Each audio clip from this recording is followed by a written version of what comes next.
surprise. Donc, là, on va parler de Aaron. On va parler de Aaron, étant donné que il est stipulé dans le livre de vie de l'agneau.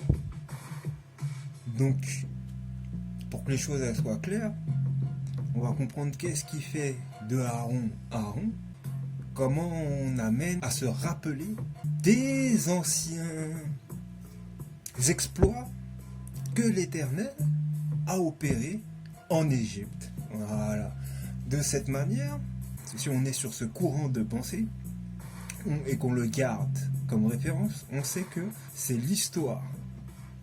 C'est l'histoire qui va révéler la vérité sur ce qu'il en est de l'histoire décrite dans les Écritures, dans la Bible. Donc, pour comprendre, on arrive sur le nom de Aaron qui signifie en hébreu le coffre, le Shiloh, le coffre, comme on pourrait dire le coffre de l'arche de l'Alliance, exactement. Donc c'est pour ça que le livre de vie se rattache non seulement à ce nom qui signifie le coffre, d'où la proposition d'une nouvelle alliance avec Dieu, et aussi par rapport à son titre en tant que Shiloh, donc en tant que instructeur de la loi, en tant que connaisseur minimum de ses affaires, c'est-à-dire de son rapport avec le peuple d'Israël. Voilà. Et donc par ce fait, logiquement, si l'homme se rappelle et est capable de énoncer des lieux et des noms, comme Emmanuel, par exemple, dans le livre de vie de l'agneau, comme Emmanuel, s'il est capable d'énoncer des noms qui lui sont familiers, qu'il précise qu'il donne son manteau à son disciple, si on peut dire. Spirituellement parlant, c'est Éléazar. Éléazar, c'est dans son nom, lié à El, donc le dieu Hazar, à El et au dieu Hazar. Donc Hazar qui ramène dans le vocable, dans l'écriture même, à Osiris, Osaré. Voilà. Donc cette codification linguistique à travers les noms qui sont donnés selon l'ordre de prêtrise par Aaron, déclaré dans le livre de vie de l'agneau. Non mais il faut être clair, donc il faut bien suivre l'affaire. C'est aussi lié à un acte donc de relève. Il donne la permission à la personne qui sera instruite et en connaissance de cause de ses affaires, comme lui-même est en connaissance de cause de ses affaires, c'est-à-dire la loi et la prêtrise, qui est à l'histoire, etc., que la personne qui le connaît sera en mesure de le révéler. Le but aujourd'hui, c'est de comprendre comment les Écritures étaient structurées, selon certaines codifications, pour apprendre à connaître la vérité qui se cache derrière. Donc on y va. Il y a deux manières d'opérer. La première, c'est se référer aux Écritures et aux références qui y sont données pour aller chercher ensuite ce qui est sur le terrain au réel. La deuxième, c'est connaître les références du terrain au réel, donc l'histoire originelle, et ensuite de pouvoir comprendre la référence historique qui en est ressortie dans les Écritures, dans l'Ancien Testament. Donc tu vois, si tu fais une bonne analyse entre les deux, tu sens qu'il y a une corrélation, tu fais « Ah, tiens, ce qu'il dit là, ça me fait penser à ça », ou en voyant certaines preuves sur le terrain, tu peux amener aussi comme un très bon détective, avec suffisamment de preuves et d'évidences qu'à un moment donné, ta connaissance te mène vers là en fait. Après, si on veut, si on peut, on la remettra en question, mais tout dépend du contexte. Si c'est des preuves suffisantes et évidentes, par multiples. Hein. Je pense que là, il n'y aura aucun doute, quoi. Voilà, tout simplement. Donc on y va. La vengeance de l'Éternel, les deux rois maudits de l'Égypte. Parce que dans l'histoire de l'Égypte, on sait que principalement, il y a eu deux rois qui se sont fait vraiment maudire par le peuple sur les lieux, le peuple en Égypte. Oui, donc, partie de la tribu d'Israël, effectivement. Donc, ça concernait un certain Apophis et malheureusement aussi le fameux Aaron en question. Ce qu'il faut savoir, peut-être ça va sonner comme un rappel, mais en ce temps-là, l'Égypte, c'est-à-dire, hein, je dis en ce temps-là, c'est-à-dire la période que l'on vise, elle est environ de moins 1500, si je ne dis pas de bêtises, entre moins 1600 et moins 1500 avant Jésus-Christ. En cette période-là, on trouve qui en Égypte et quoi comme style de vie? Des peuples multiples sur le terrain qui ont la possibilité de pouvoir avoir un pied à terre en Égypte. Cela est dû à une certaine mauvaise gestion du passé de l'Égypte dans son organisation générale par rapport non seulement à sa propre gestion interne, la recherche d'une gestion d'équilibre entre, comment je pourrais dire ça, une gestion d'équilibre dans les ressources, parce que l'Égypte avait déjà connu plusieurs famines qui avaient affaibli le pays, tout simplement. Donc arrivé à là, le pays n'était pas encore épanoui. Et de ce fait-là, il n'y avait pas encore une grande diversité, comment je dirais ça, de camps armés. Parce que déjà, premièrement, il n'y en avait pas réellement besoin, déjà, à l'époque, sauf à l'époque où on va aborder, là, qui va provoquer, si on peut dire, des guerres. Voilà, des guerres, ce qu'on pourrait dire de voisinage, quoi. Donc tout s'explique par le fait que, en cette période-là, n'étant pas encore dans la question de devoir protéger ses frontières, l'Égypte était encore dans l'accueil, si on peut dire, provisoire de certains peuples, et même dans la construction du vivre ensemble avec les autres peuples. Donc on y a retrouvé ici des fils de celle qu'on dit dite de Agar, l'égyptienne, femme d'Abraham, Agar, et donc de celui qui représente la génération de Ishmaël, ou Ismaël, et où on va retrouver aussi dedans celle de Caleb. Voilà. On a une époque donc qui est bien placée là, en Égypte,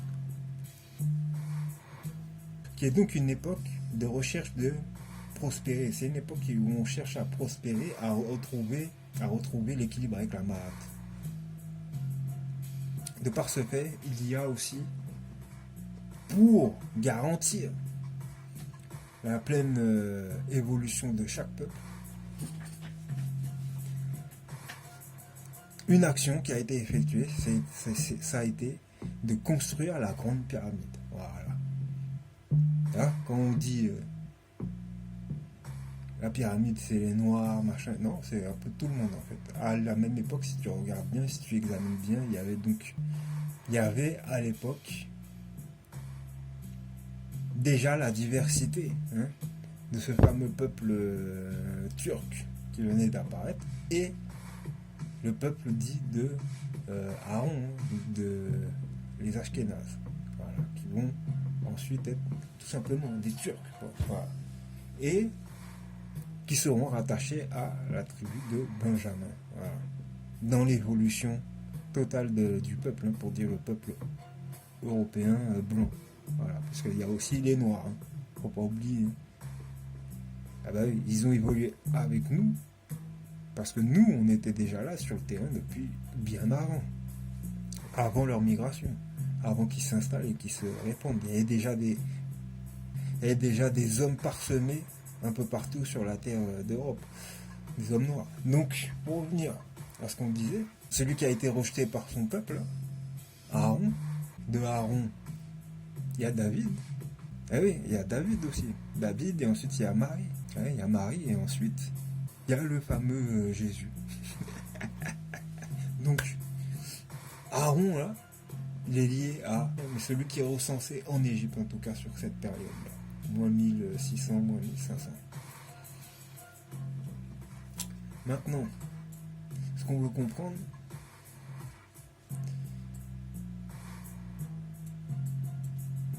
c'est qu'est-ce qui s'est passé. Il y avait une pyramide en construction, en commun avec, je vais dire, 3 types de peuples. 3 à 4 types de peuples. Ouais, 3 types de peuples. 3 types de peuples. Donc il y a Lévi qui a entrepris cette grande aventure. Et il y avait ceux de la tribu des fils de Aaron et de Moïse aussi, on peut te dire, hein, c'est la même tribu, c'est Lévi.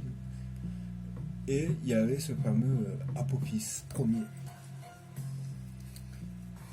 Et donc tous vivaient sur la terre, tu vois, là, au moment où il y avait la fameuse construction. Parce que le but, c'était d'avoir une construction qui amène comme une grande boussole à connaître chaque peuple, tu vois, sa position sur la terre et l'œuvre en commun qui ont été faits, qui permettent cette unification, cette alliance. Ça a été un objet d'alliance. Mais principalement, les deux auteurs de l'idée, c'est ce qu'on dit être dans les Écritures, hein, Moïse et Aaron, et donc qui s'avère être ici Amenhotep Ier et Aoubri Ahor. Pour Aaron, Aoubri Ahor, Aoubri Ahor, et pour Moïse, là on est sur Amenhotep Ier. Qu'est-ce qui va faire notre référence? C'est tout ce qui va se passer sur le terrain avec ce fameux Apophis Ier. Là on rentre dans le commencement même de ce que va être l'histoire en fait avec ces 3 personnages. Donc en Ésaïe 24, tu trouves ça dans ce verset. Tu trouves une mention en Ésaïe 24 qui te dit: en ce temps-là, l'Éternel châtiera dans le ciel l'armée d'en haut et sur la terre les rois de la terre. Ils seront assemblés captifs dans une prison, ils seront enfermés dans des cachots. Et après un grand nombre de jours, ils seront châtiés. La lune sera couverte de honte et le soleil de confusion. Tu vois, je l'ai écrit bien en rouge et en gras chacun des points. Tu vois, la lune et le soleil, c'est surligné. Tout le reste, c'est en rouge bien vif. La lune sera couverte de honte et le soleil de confusion. Tu gardes ça en tête. Car l'Éternel des armées régnera sur la montagne de Sion et à Jérusalem, resplendissant de gloire en présence de ses anciens. Rappelle-toi. L'Éternel châtiera dans le ciel l'armée d'en haut et sur la terre les rois de la terre. Ils seront assemblés captifs dans une prison. Tu vois, ça c'est la référence, tu gardes. Et tu vas comprendre à travers un mural. Donc tu regardes en Égypte, tu vas trouver qu'il existe un mural dans une tombe peinte qui représente donc ce que l'on pourrait appeler le soleil et la lune. Là où on dit la lune, c'est à cause des formes des cornes, ou, si je puis m'abuser, peut-être directement la lune, à travers cette forme de corne, qui est imposée sur Aaron. Et sa figure est complètement difforme, c'est-à-dire qu'on n'arrive pas à le reconnaître. Là aussi, ça devrait te faire penser à autre chose, un autre verset de la Bible qui te dit que le Fils de l'homme il sera tellement difforme que les gens auront du mal, tu vois. Tellement sa figure différée de celle des hommes, voilà, c'est ça qu'on t'a dit, un truc comme ça. Donc tu retrouves la référence, hein, c'est comme un cadeau là. Tu retapes à peu près ce que j'ai dit, ou si tu connais, tu ressors le verset, ça va t'amuser. Eh ben c'était ça, de ça qu'on parlait, exactement. Pourquoi? Parce que juste à côté on t'a dit aussi dans un autre verset, son tombeau a été mis parmi les riches. Et là on retrouve, il est accompagné de Apophis dans une momie, à tête d'un serpent, avec une plume sur la tête et une longue barbe. Alors, qu'est-ce que ça représente? Ça représente effectivement l'emblème de celui qui se faisait appeler lui-même Ra-Apophis. Alors, Ra-Apophis, c'est le soleil. Voilà. Mais c'est le soleil noir, c'est le soleil des Hittites, c'est le soleil, tu vois, le même que tu as vu là dans les signes comment ça s'appelle, de ton film là, Conan le barbare. Là. Voilà. On veut te le représenter, il est noir, mais en fait, tu vois, quand t'es hittite, tu vois, puis t'es relié au fils des Amoréens, etc., t'es pas vraiment noir. Donc tu te fais passer pour un Égyptien en te faisant appeler Apopis Ier, etc. Mais c'est parce que, tu sais pourquoi il s'appelait comme ça? Parce que c'est lui-même qui s'est imposé de s'appeler comme ça. Par rivalité avec ce qui était déjà établi en royauté en Égypte. Et c'est allé loin l'histoire. Regarde. On va continuer. Apopis Ier, on te dit, c'est un pharaon conquérant qui a vécu ou régné, si on peut dire, environ entre moins 1581 à moins 1541 avant JC. Jean-Christophe. Donc là, tu regardes, après Isaïe, il y a Exode 4. Ce que tu peux trouver en Exode 4, c'est Moïse dit, verset 13, pardon, Exode 4, verset 13, Moïse dit, ah Seigneur, envoie qui tu voudras envoyer. Alors la colère de l'Éternel s'enflamma contre Moïse et il dit, n'y a-t-il pas ton frère Aaron le Lévite? Je sais qu'il parlera facilement. Le voici lui-même qui vient au-devant de toi. Et quand il te verra, il se réjouira dans son cœur. Tu lui parleras et tu mettras les paroles dans sa bouche. Et moi je serai avec ta bouche et avec sa bouche. Et je vous enseignerai ce que vous aurez à faire. Donc ça c'est aussi une référence qui est liée aujourd'hui à ce fameux livre de vie de l'agneau. Ouais. Parce que faire le prêtre et ensuite redonner, tu vois, l'ordre à quelqu'un d'autre de faire autre chose encore pour la continuité, hein, tu vois, et la révélation de ce qu'il lui-même a commencé afin de le finir. Voilà, hein, c'est le résumé de Aaron qui vient au devant de Moïse, quoi, sur son chemin. Voilà. Et donc sa bouche finit par se mêler avec la bouche de Moïse, Aaron et Moïse. Donc qu'est-ce qu'on doit comprendre? Dans le livre de vie de l'agneau, page 63, l'auteur il écrit, hein, au petit verset 7 là, Johann est le nom spirituel de cet aveugle de naissance auquel j'ai ouvert les yeux le premier. Il est mon ami, mon confident. Celui qui s'assoit à ma table et met volontiers avec moi la main dans le plat.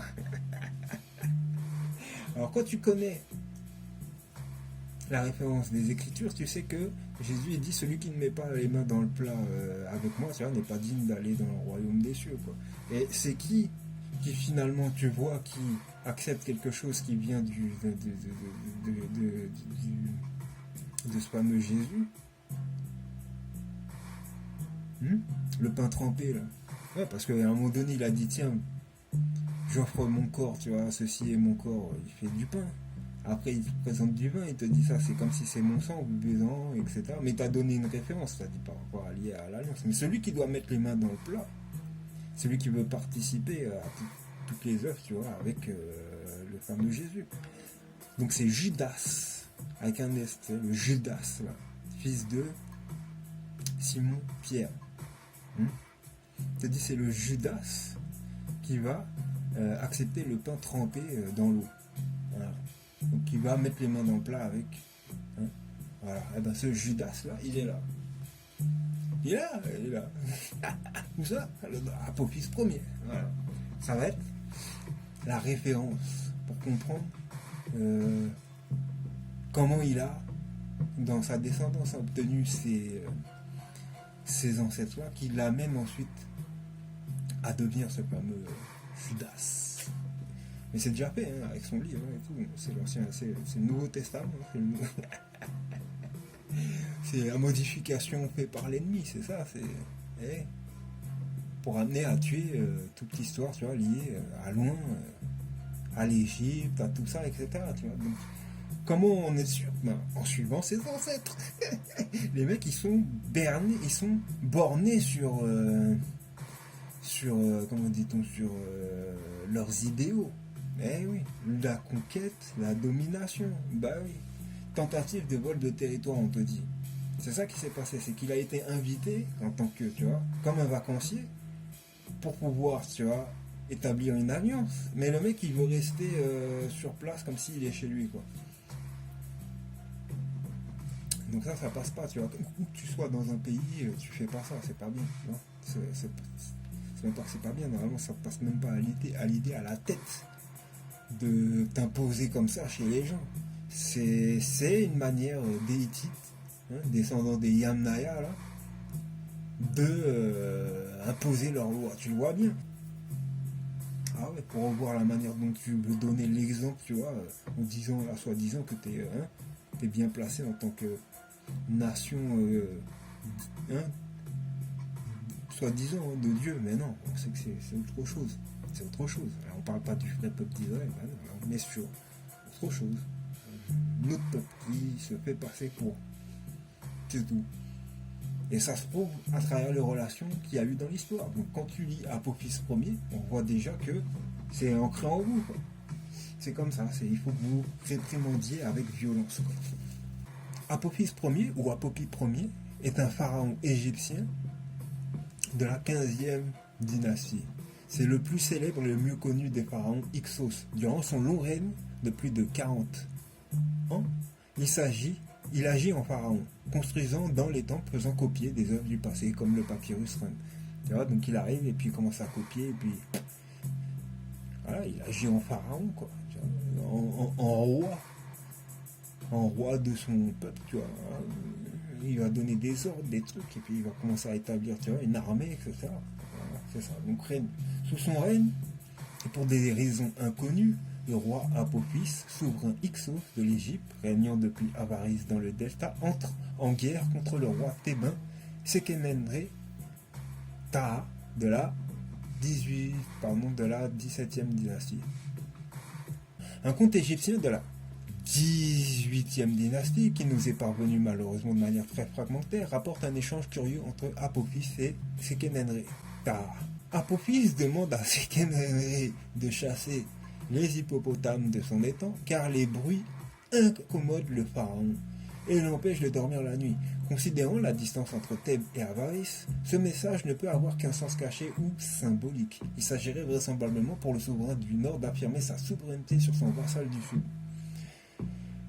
Donc quand tu lis ça, tu l'interprètes pour l'époque comme ça. En fait, c'est ça qu'on veut te dire, comme une déclaration de guerre. Donc le message envoyé au pharaon du Sud, par Apophis, il dit ça. Qu'un messager est vers le chef de la ville du Midi pour lui dire: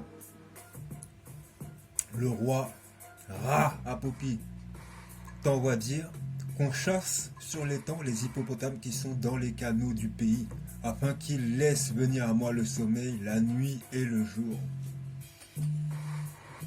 Ok? Moi je prends les références culturelles, réelles et au mieux de ce qu'on peut identifier quelqu'un avec son visage. Et encore mieux s'il n'a pas le nez cassé. Donc, tu vois, dans toute conclusion, ça va pas être oui messieurs, comme vous voulez messieurs. Non, ça va être chez nous. Tu parles de gènes d'hippopotame, mais Afrique ça va avec hippopotame. C'est comme Inde ça va avec éléphant. Réfléchis bonhomme, réfléchis. Sauf que lui là, non. Lui il te dit direct, voilà, faut tuer ça quoi. Est-ce que tu vois l'esprit, l'état d'esprit en fait que tu as entre les mecs qui vivent dans leur pays tranquille, hein, les hippopotames ça n'a jamais été un souci, et l'autre là qui vient de nulle part et qui commence à faire ses lois quoi. On te dit ça le gêne. Donc là on est sur des histoires terre à terre, tu vois. C'est même pas pour vous élever, on est sur les bases. Ça me fait chier. On est encore à la base. Des trucs qui auraient dû déjà... Mais parce que le mensonge, il est là, il règne dans... ça ment par-ci, trop facilement ça ment par-là, etc. Donc l'histoire aussi, on peut mentir. Donc voilà, on revient à zéro. Donc on n'arrête pas de tourner en rond, comme des moutons. Tu vois le truc? Bah oui, heureusement que vous avez un berger à un moment donné avec son bâton pour vous apprendre c'est où la direction. Donc on continue. Bah oui, tu crois quoi? Moi aussi, j'ai dû suivre tous ces trucs-là. J'ai été dans le camp des moutons. Sauf qu'il faut être un mouton noir, mon frère. À un moment donné, tu viens, tu vas dans le sens contraire et puis tu vas voir le berger, tu vas discuter avec lui. Tu lui dis, à un moment donné, c'est bien, mais à un autre moment donné, voilà quoi. Tu vois. En fait, je sens l'entourloupe. Bah, ça dépend, c'est qui te guide. Moi, le livre de vie, je me suis senti comme, tu vois, tourner en rond. Voilà. Tu vois, après lecture, et puis voyage un peu parmi tous les lecteurs, t'en penses quoi, et tout, etc. J'ai l'impression que tout le monde tourne en rond, quoi. Vous êtes tout le temps perpétuellement dans l'invention et pour contrer les gens, non seulement avec vos pensées, mais avec vos mots aussi. Non, soyez clairs. Donc là, moi, je te dis, par Jésus, là, hein, c'est un magicien qui est engagé, là, si tu vois, là, par les catholiques. Et l'image préférée qu'ils aiment donner, c'est cette image de cette personne-là. Mais quand tu suis l'histoire, tu sais que c'est pas Pierre, mais que c'est Pierre qui s'est fait crucifier, mais que là, c'est pas Pierre qui est dessiné sur la statue, c'est pas son visage, c'est l'image de, comme disait le livre de vie, le fils de Satan. Nous, en tant que Judéens, je vais parler, hein, le fils de la tribu de Juda, là, hein, en Amérique, etc. Ah oui, parce que, bon, voilà, on sait déjà, quoi. Hormis les familles, tu vois, les familles qui traînent dans ces mouvements-là, sur les îles, ou, hein, parce que bon, voilà, quoi. Hormis là, la plupart de la jeunesse, elle sait déjà. Ça, c'est le faux. C'est, pour certains, ils te diront, c'est l'image de Satan. Après, est-ce que celui qui a prêté cette image-là, là, c'était volontaire ou pas? On va le voir. On va le voir, on va le voir, on va le constater. On n'a pas le droit aujourd'hui de faire des, comment dit-on, des... on n'a pas le droit de faire, tu sais, d'avancer des théories sur la chose. Non, là on prend les preuves, même celles qui sont écrites. Si jamais le mec il te dit, écoute, moi je décide de servir Satan, au moins c'est clair et net. Tu vois ce que je veux dire? Si le mec il te fait la déclaration, pourquoi est-ce que tu irais à l'encontre de ce qu'il dit? S'il le fait pas, il te dit non, c'est parce que je voulais. Là, c'est la même chose. Tu prends en considération. Il te dit non, je voulais pas. Comme le livre de vie te dit, vous m'avez obligé à être Jésus, mais je voulais pas. Voilà, tu vois ce que je veux dire? Voilà. C'est qu'il y a un moment donné, les Écritures, là, le Nouveau Testament, c'est pareil. Il y a des choses qui se sont passées dedans, là. Personne ne voulait que ça soit écrit et distribué comme ça. Mais l'équipe qui a remixé tout ça, là, on va le voir aussi, hein. Ah bah oui, tout va être clair du début jusqu'à la fin. Parce que bon, les gens ont reçu un livre et après, il faut voir c'est qui a décidé de modifier quoi. C'est ça qui est important. Donc on avait déjà un nom qui était ressorti, hein, Esdras. Là maintenant, je suis sur Apophis, tu vois, celui qui se fait passer pour le soleil. Donc on était sur la menace de guerre. Et on veut savoir c'est qui. Et il se trouve où là, hein, le fameux Élie qui a écrit le livre de vie de l'agneau. Est-ce que c'est vraiment lui? Parce que tu as bien vu. C'est encore un détail, hein, mais je le fais en rapide. Il y a un auteur anonyme, et puis il y a un surnom qui est sous Élie. Donc il faut savoir à quoi il ressemble. Parce que l'auteur, il ne s'est pas dévoilé. Bon, bah on veut savoir. Voilà, c'est ça. C'est pour ça qu'on est là aussi. C'est pour ça qu'on est là aussi, pour les fils d'Aaron. Ils veulent savoir. Voilà. Tout le monde veut savoir. Le fameux Apophis premier, après sa menace, vous savez, il fait quoi? Ben, il fera tuer Sekenenre Tara. Tu vois? Parce que Sekenenre Tara est un roi égyptien de la 17e dynastie dont le règne se situe aux alentours de -1558 à -1554. Comme ses obscurs prédécesseurs, il régnait sur la Haute-Égypte depuis Thèbes, alors que les Hyksos régnaient dans le delta du Nil depuis la cité d'Avaris. Là, tu as une position, maintenant tu sais, ils étaient très au nord, les Hyksos là, en question, hein, les Hittites. Donc formant la 15e dynastie, ces derniers faisaient valoir leur souveraineté sur toute l'Égypte. Sous son règne semble s'organiser la résistance face à l'occupant Hyksos qui mènera bientôt, sous ses deux successeurs, Udjekepere-Kames et Amosis Ier, à la guerre de libération. Sekenreta meurt de mort violente et est inhumé à Dra Aboul El Naga.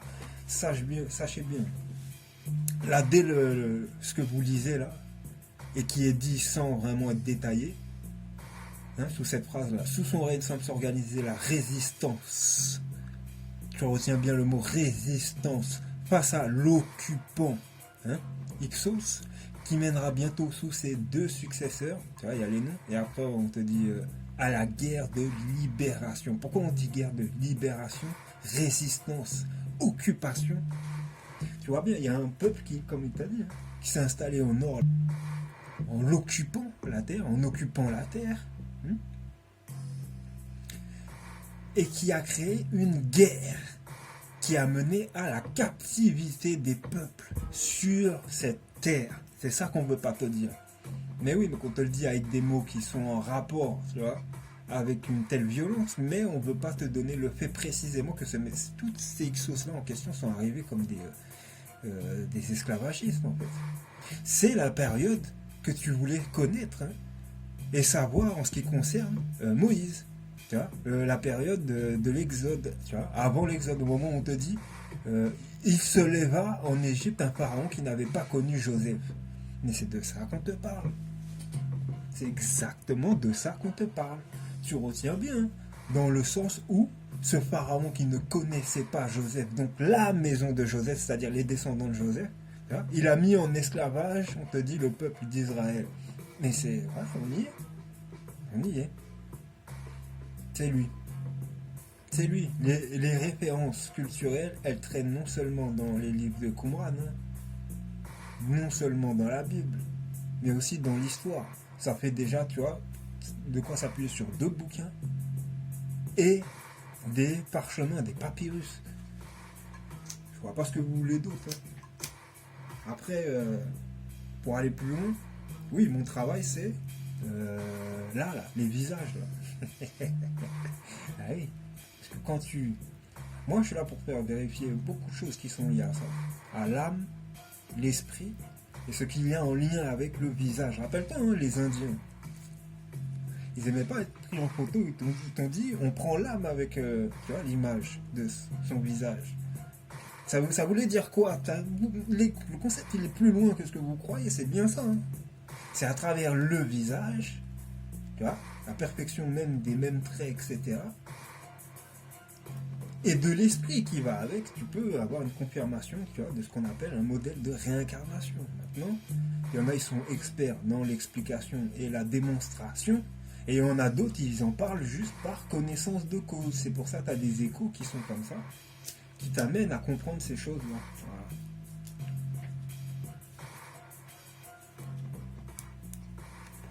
Donc si tu as suivi comment j'ai révélé les 12 tribus d'Israël et le peuple hébreu à travers la tribu de Juda, eh ben, tu comprends que les Hébreux sont à la base de la source de cette connaissance. C'est pas pour rien si on te dit à un moment donné, c'est un groupe d'Indiens que tu croises qui te disent ça. Ah bah oui, si la loi elle est ancrée dans le cœur comme on l'a démontré, ça veut dire que dans toutes les paroles, dans tout ce qu'ils diront dans leur concept de vie, c'est ancré. C'est là, ils sont obligés, tu vois, de te le dire comme ils l'ont appris, comme ils le connaissent. Ils ne vont pas inventer. Voilà.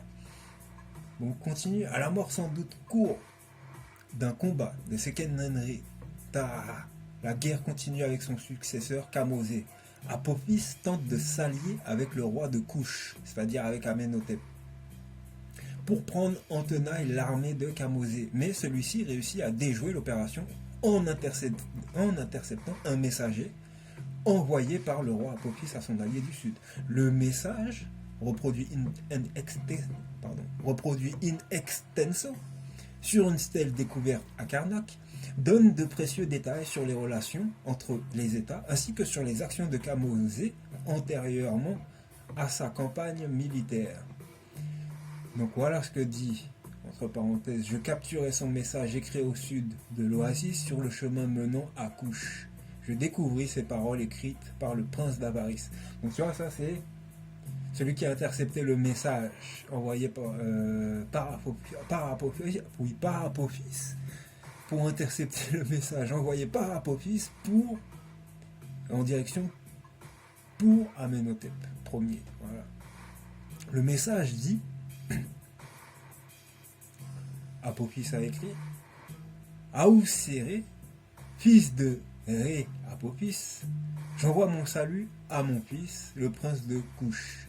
Est-ce que tu lis déjà dans cette première phrase la grandeur de l'arrogance du type un Ixos qui vient dire à un fils de Couche, t'es mon... t'es mon fils, quoi. Mais est-ce que tu vois le... Oh là là là là là là là. Aïe aïe aïe aïe. Vas-y, on se la refait. Aoussiré, fils de Ré Apophis, j'envoie mon salut à mon fils, le prince de Couche. Comment se fait-il que tu te sois levé en prince sans me le faire savoir? As-tu eu connaissance de ce que l'Égypte m'a fait? Le prince qui y réside, Kamosis le puissant, doué de vie, m'a agressé violemment sur mon territoire, et pourtant je ne l'avais pas attaqué, exactement comme il a fait envers toi. Il a choisi les deux pays pour les détruire, mon pays et le tien, et il les a ravagés. Aussi, viens, navigue vers le nord. Et ne crains rien, car il est ici actuellement avec moi et personne ne t'attend en Égypte. D'ailleurs, je ne lui permettrai pas de s'éloigner tant que tu ne seras pas arrivé. Ensuite, nous nous partagerons les villes de l'Égypte et le pays de Kentennefer sera dans la joie. Bon, premièrement, petite réponse d'une statue qui parle. Je suis pas ton fils le serpent, hein? Tu veux foutre la merde entre moi et mes frères? Je passe pour qui si je t'aide l'étranger, un traître? Donc je te répondrai pas, débrouille-toi, tout simplement. Le mec qui vient, il tue Kamoses. Il est cinglé. Il est cinglé. Voilà, il a tué le frère. Quoi. Il a tué le frère. Uchkepere Kames. Tu vois, il a tué Kamoses. Soi-disant, il était avec lui, ne crains rien, t'inquiète, tu vois. T'as juste à venir, y a personne qui t'attend déjà. Waouh. Le niveau d'intelligence, il est pas très élevé, je te le dis. Donc bref. Notre ami Kamoses est un souverain de l'Égypte antique, dernier représentant de la 17e dynastie de Thèbes. Manéthon l'appelle Kamose, Kames ou Kamosis, successeur de Sekenreta. Il en est peut-être le frère, bien qu'on le tient encore souvent pour le frère présumé d'Amosis Ier. Hein?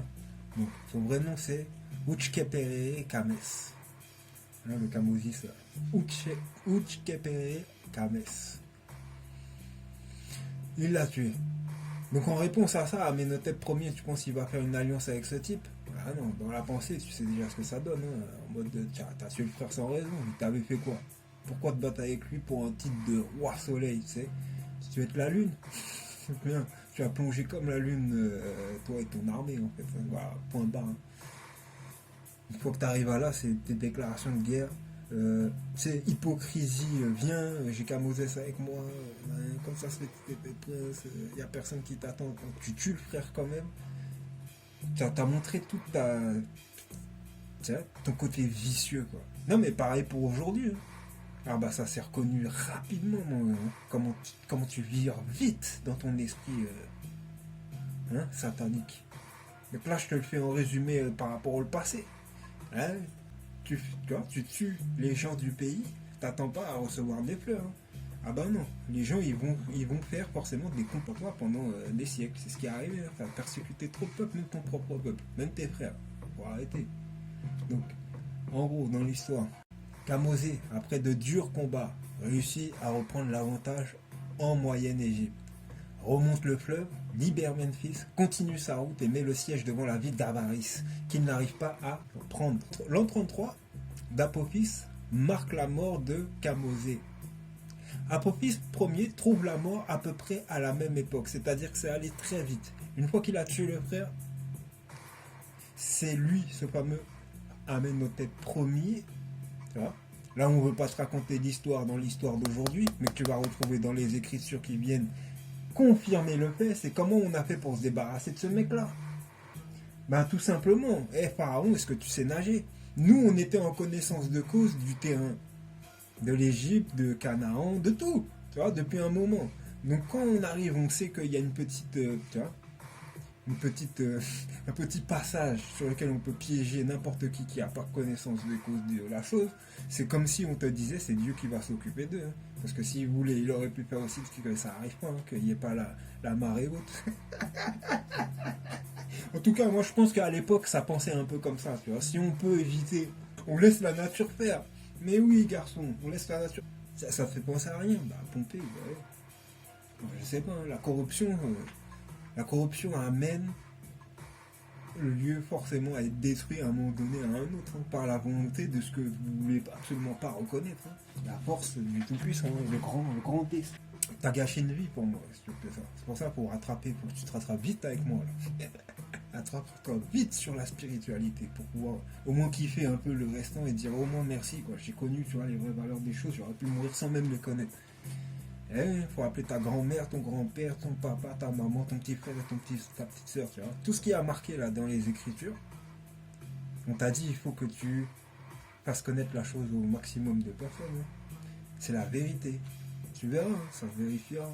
Donc, d'une manière ou d'une autre, on connaît le passage au niveau de la mer Rouge. Hein. J'avais déjà expliqué ce graphique.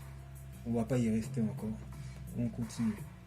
On va direct au verset qui explique en fait ce fait, ce qui s'est passé. Parce que c'est pas Ramsès II qui a été pris dans l'eau, tout le monde le sait, son corps il est là, hein, il a été momifié et tout. Bon, voilà. Par contre l'autre là, vas-y, va le trouver le corps d'Apophis Ier. Ah oui. Mais si on veut parler juste avec l'histoire d'Avaris et puis de... Tu vois, quand on est dans Exode, avec l'esclavage à Pi-Ramsès, tu vois, c'est une référence culturelle, mais on va y venir.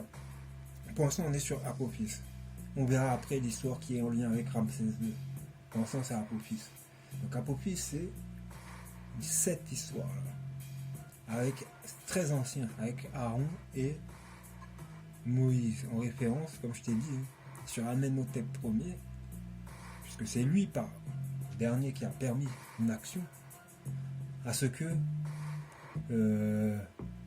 Apophis et sa troupe là, tu vois, de meurtriers là et d'esclavagistes, ils disparaissent dans la mer. Donc le miracle de la mer en Exode 14, versets 21-27, Moïse étendit le bras sur la mer, le Seigneur chassa la mer toute la nuit par un fort vent d'est. Il mit la mer à sec et les eaux se fendirent. Les fils d'Israël entrèrent au milieu de la mer à pied sec, les eaux formant une muraille à la droite et à leur gauche. Les Égyptiens les poursuivirent. Tu vois, toi, tu fais tes films, tu exagères la chose, tu mets des grands murs gigantesques comme si... Waouh, tu vois, vraiment, ils ont passé au milieu de l'eau, quoi.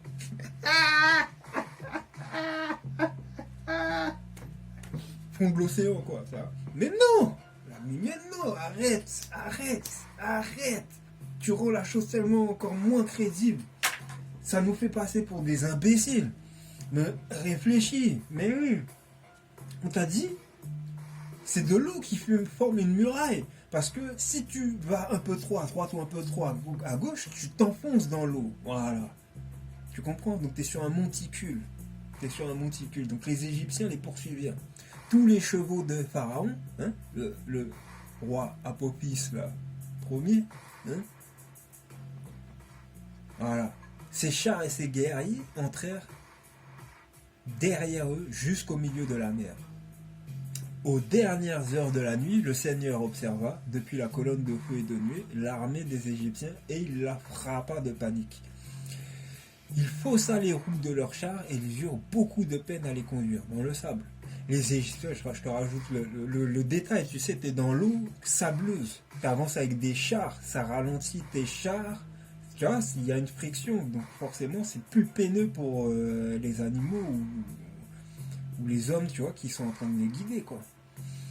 Donc, il faut ça les roues de leurs chars et ils eurent beaucoup de peine à les conduire. Donc tu comprends que c'est un phénomène naturel là qui est donné sur le Seigneur, tu vois, dans son action.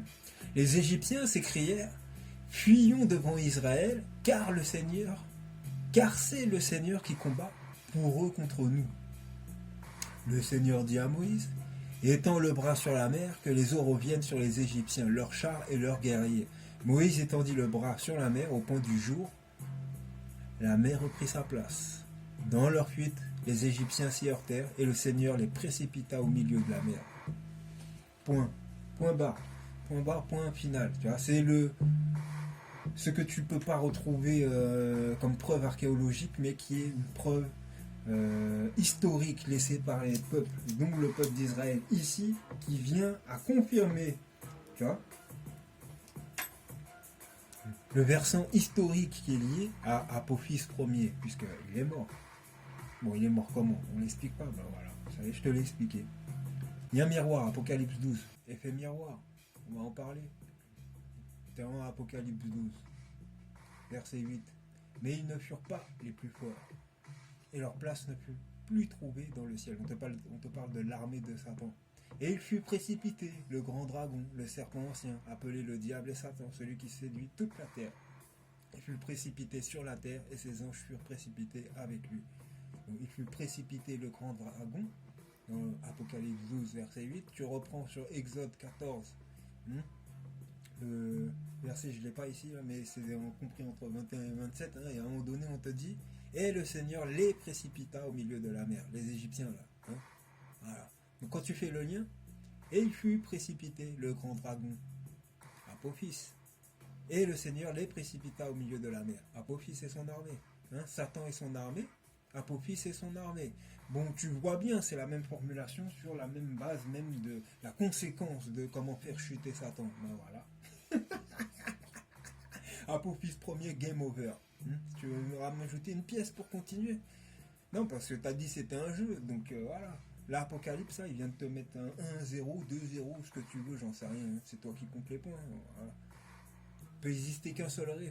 Tu arrives là sur le terrain d'Égypte, tu dis t'es ré? Non, non, non. T'es pas le soleil, et encore moins. T'as construit. T'as rien construit du tout. Tu t'es imposé sur la ville d'Avaris. T'as vu un dieu sur la ville d'Avaris là pour toi, alors que c'était un ange, un mauvais en plus. 7, mon gars. Et toi, t'es allé dire, ouais, c'est lui que tu sers, quoi. Non, mais on va y venir. Tu l'as marqué sur le papier. On y viendra à un moment donné. Je parle pas pour rien. Mais pour l'instant, c'est autre chose. On dit, on parle d'armes. Donc, psaume 72. En ces jours, le juste fleurira, et la paix sera grande jusqu'à ce qu'il n'y ait plus de lune. Il dominera d'une mer à l'autre et du fleuve aux extrémités de la terre. Devant lui, les habitants du désert fléchiront le genou et ses ennemis lécheront la poussière. Ah, là, on parle de l'élu, là. Ouais. Bah ouais. On parle de l'élu. Il dominera d'une mer à l'autre. Et du fleuve aux extrémités de la terre. Et la paix sera grande jusqu'à ce qu'il n'y ait plus de lune. Donc celui qui est lié à la lune, c'est Aaron. Donc on y vient. Ah bah oui, il était là, il était sur terre, il a tout vu et son peuple a tout vu. Ils ont connu la captivité, tu vois, du peuple, par le peuple hittite. Ixos là. Voilà. Donc quand c'est arrivé leur libération, ils étaient contents, le peuple il a dansé. Mais rappelle-toi, Amenhotep Ier, il a traversé la mer, il est allé en direction de Canaan, etc. Là, il a commencé à parler à tout le monde, raconter qu'est-ce qui s'est passé. La rumeur, elle s'est répandue un peu partout, tu vois, la rumeur, elle s'est répandue un peu partout sur la contrée, sur les contrées voisines, etc., qu'ils étaient en connaissance de cause de l'Égypte, et puisqu'elle avait suivi aussi, partie. Et ouais, c'était lié. Tout le monde était lié.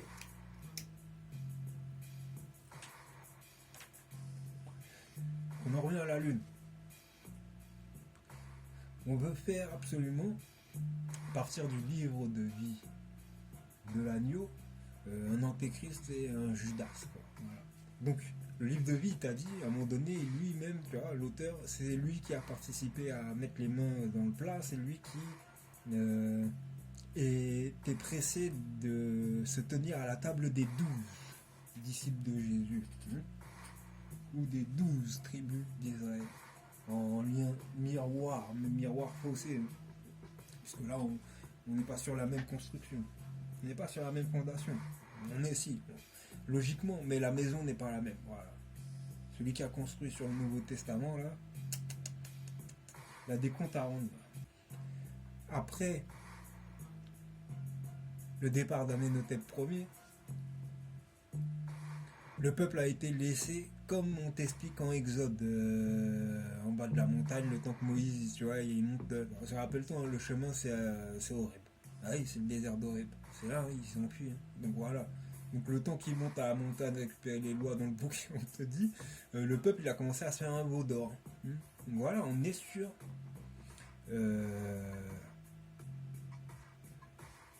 On est sur un fait d'ignominie. C'est pour ça que dans le tombeau, tu vas retrouver Aaron et Apophis en même temps. C'est sur la même période.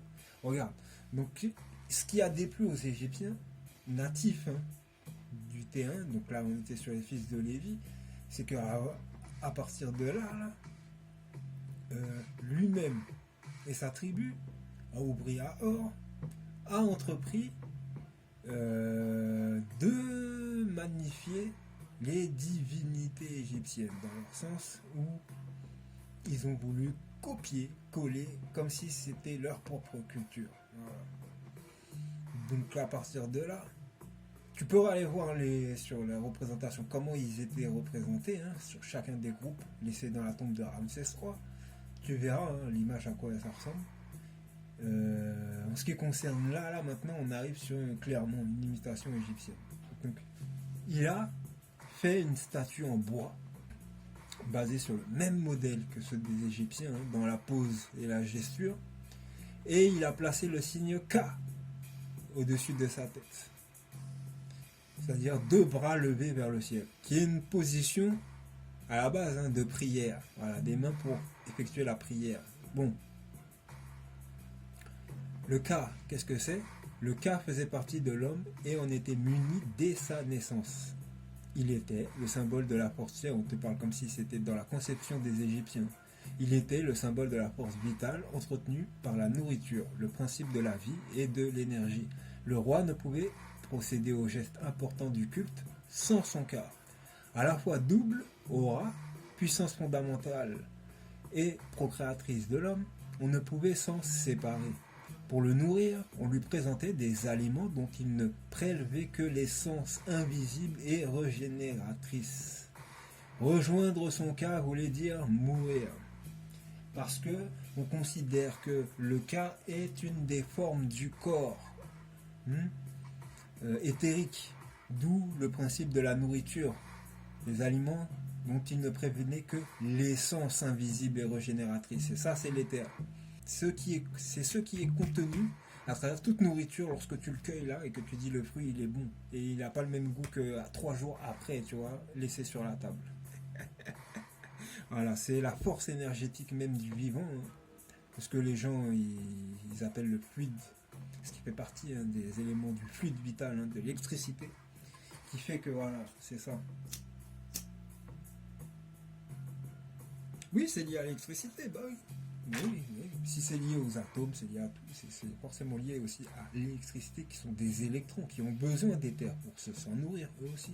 Donc bref, puisque tout ça c'est lié sur le même plan énergétique, l'univers lui-même est électrique, on est un fractal du grand. Donc forcément, la partie qui concerne notre corps électrique est liée aussi à ce domaine énergétique. C'est pour ça qu'on te parle de rejoindre son cas, c'est mourir. C'est-à-dire que sortir de l'enveloppe corporelle matérielle, c'est être seulement pure énergie. Être seulement pure énergie, c'est aussi être seulement cette matière-là, l'éther.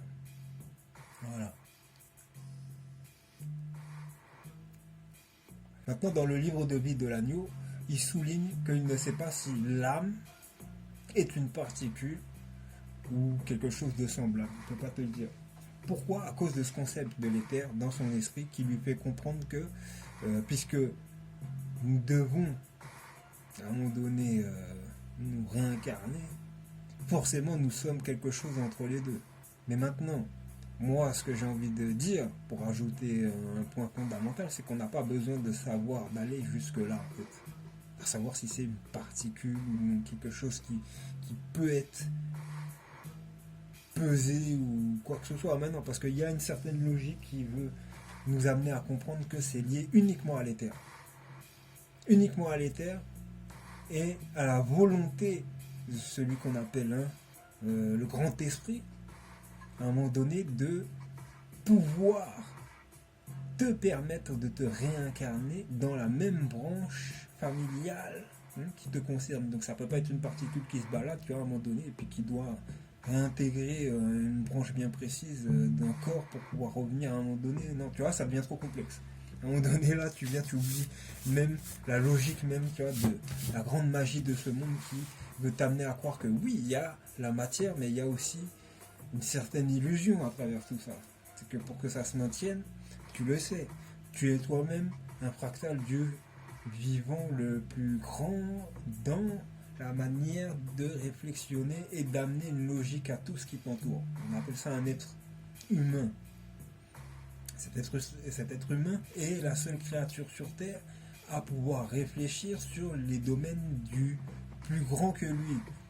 Donc du grand esprit, donc de Dieu ou des choses de l'univers, etc. Ce que les animaux vont être limités là-dedans.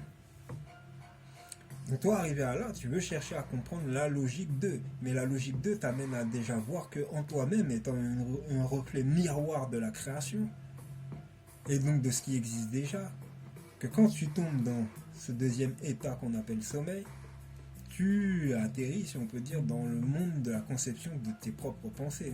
Donc, soit basé sur un automatisme des choses inspirées de la journée, généralement, ou sinon, avec une influence émotive un peu plus forte qui va amener à vouloir opérer une réparation émotionnelle au sein de ta propre personne, de ton âme, de ton esprit. Voilà. Hormis parler des rêves lucides, extra-lucides, ceux qui résonnent comme des souvenirs et ceux qui semblent être des messages directement d'interprétation divine. Voilà.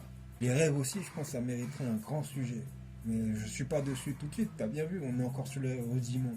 Ça aurait été bien, on passe direct à le principal, ce que tout le monde veut en fait. Tu vois. Comment on fait pour effectuer une vraie prière et puis déclencher ce qu'il y a à déclencher dans le corps humain pour être vraiment en contact avec la grande divinité et peut-être même si tu as de la chance le peuple saint.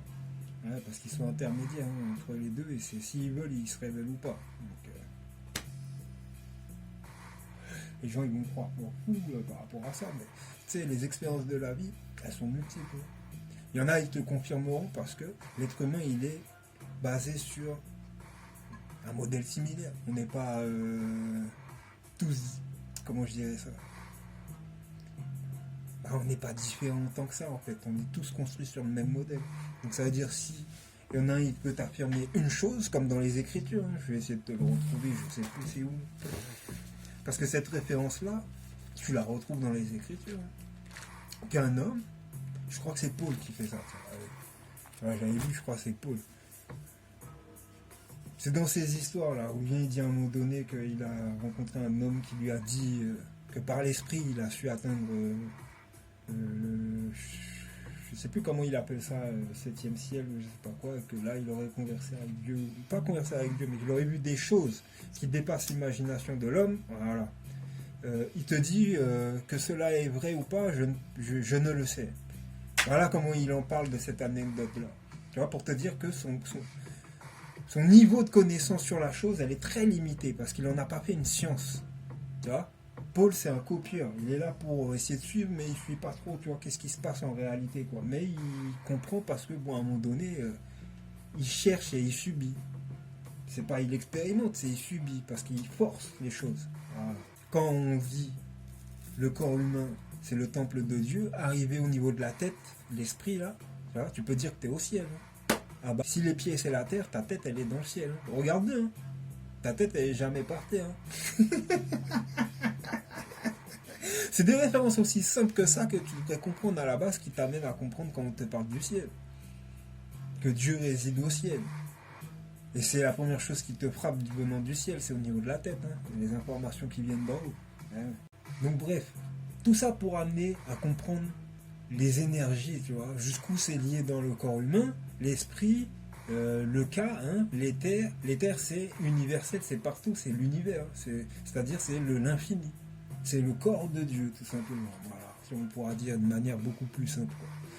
Et lui, là, il a représenté ça comme ça sur sa tête, ok, sous forme de cas. Et dans sa tombe, regarde ce qu'on voit, une représentation comme si, bon, ben, c'est la lune ou deux cornes.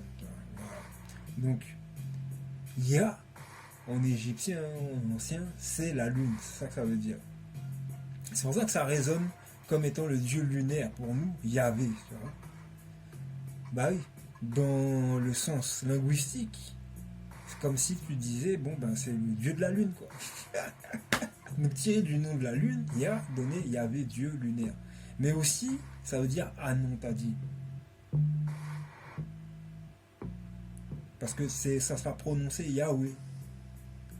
Avec un Y, HW, je crois.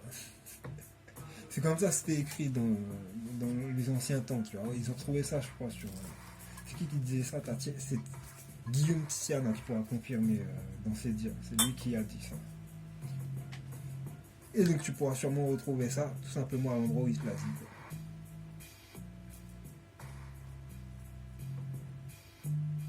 Sur un mureau d'un temple égyptien. Donc, voilà, là.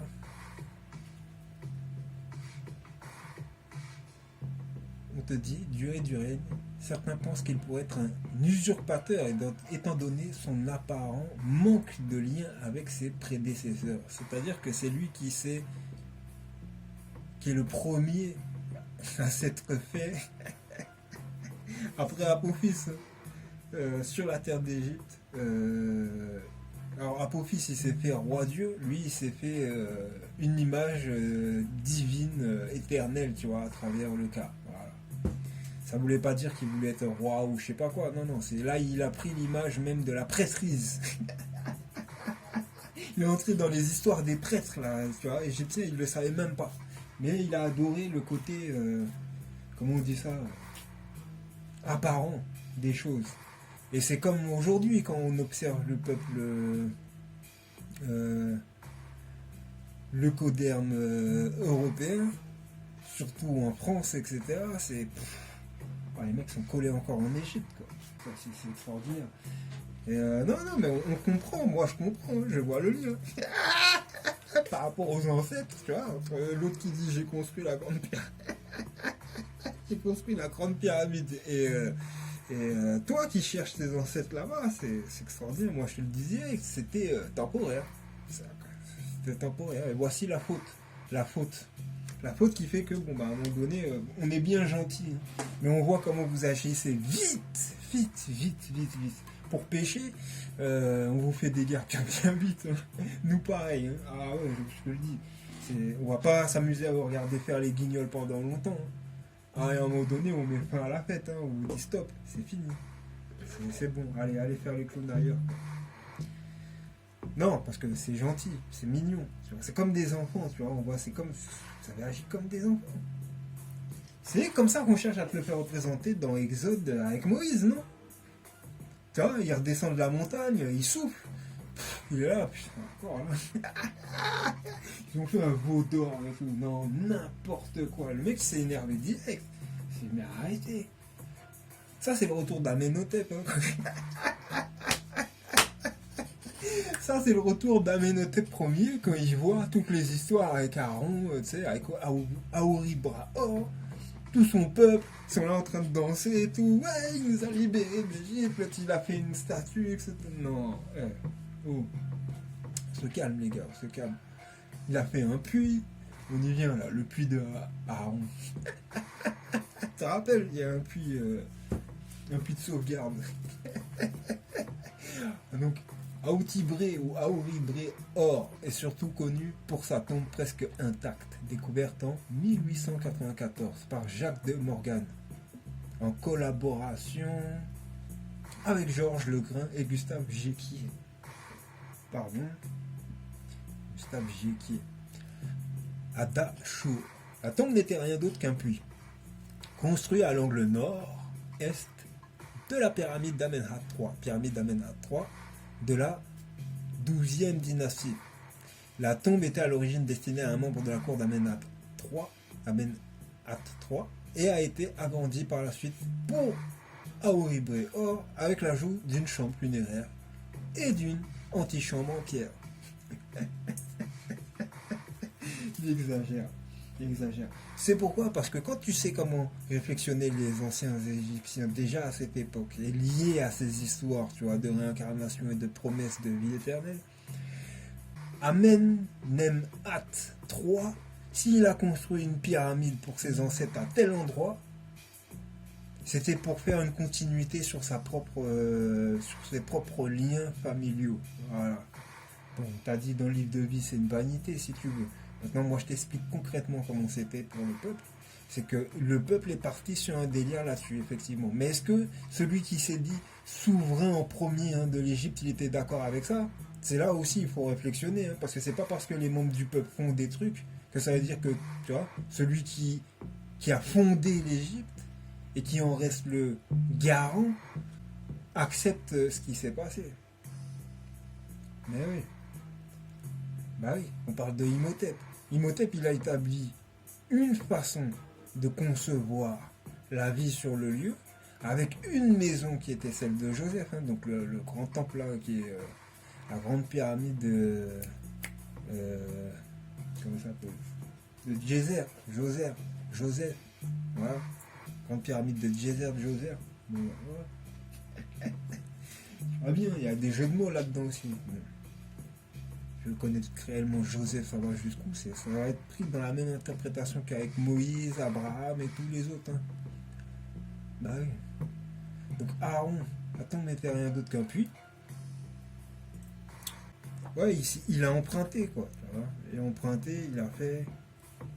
Bon, il a posé ses objets, machin et tout. Bon bah voilà quoi. Ce qui a été fait a été fait. Mais l'Égypte, comme tu l'as vu, n'a pas manqué de marquer elle aussi l'événement par rapport à son interprétation. Donc le apophyse, t'en auras pas d'autre image que cette image de serpent là, de vipère là, venimeuse. Et Aaron, je sais pas à quoi il ressemblait, peut-être à un veau. Peut-être qu'il ressemblait à un veau ou bêta-corne quoi.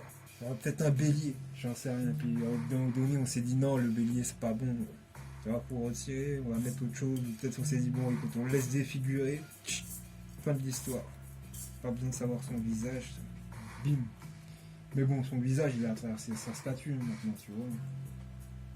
Par contre, le Apophyse premier, il n'a pas eu le temps de laisser. Et même s'il avait laissé, ça a dû être détruit bien vite. Hazard aussi, il faut qu'il soit ressuscité. Ben, il est là. Ah, on peut pas le faire d'une autre manière. Avec la technologie 3D aujourd'hui, peut-être.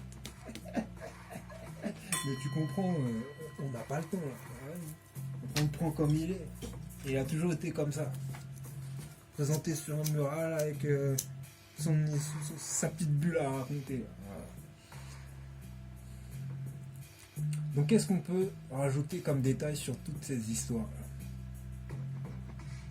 Le pharaon Amenophis Ier et sa mère, la reine Amesnefertari, ont fait, ensemble ou séparément, l'objet dans la région thébaine d'un culte à la fois officiel et populaire extraordinairement actif, dont l'évolution est étonnante.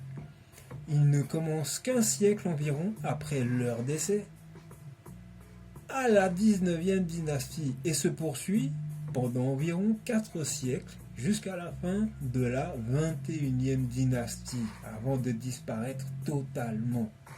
À l'époque ptolémaïque, il n'y a plus aucune trace des deux personnages. C'est-à-dire que de cette information-là, tu comprends que à partir de l'époque gréco-romaine sur les terres d'Égypte, l'époque gréco-romaine ne porte pas en elle les traces culturelles, tu vois, des Égyptiens natifs du terrain. Donc, ne peuvent pas, tu vois, relater ce culte, tout simplement, par manque de connaissance des faits, parce que ça ne leur appartient pas, ce ne sont pas leurs affaires. Tout simplement. Maintenant, pourquoi il y a eu un culte? Parce que soit ça, tu vois, pour créer de tels événements, soit tu le fais par dictateur, voilà.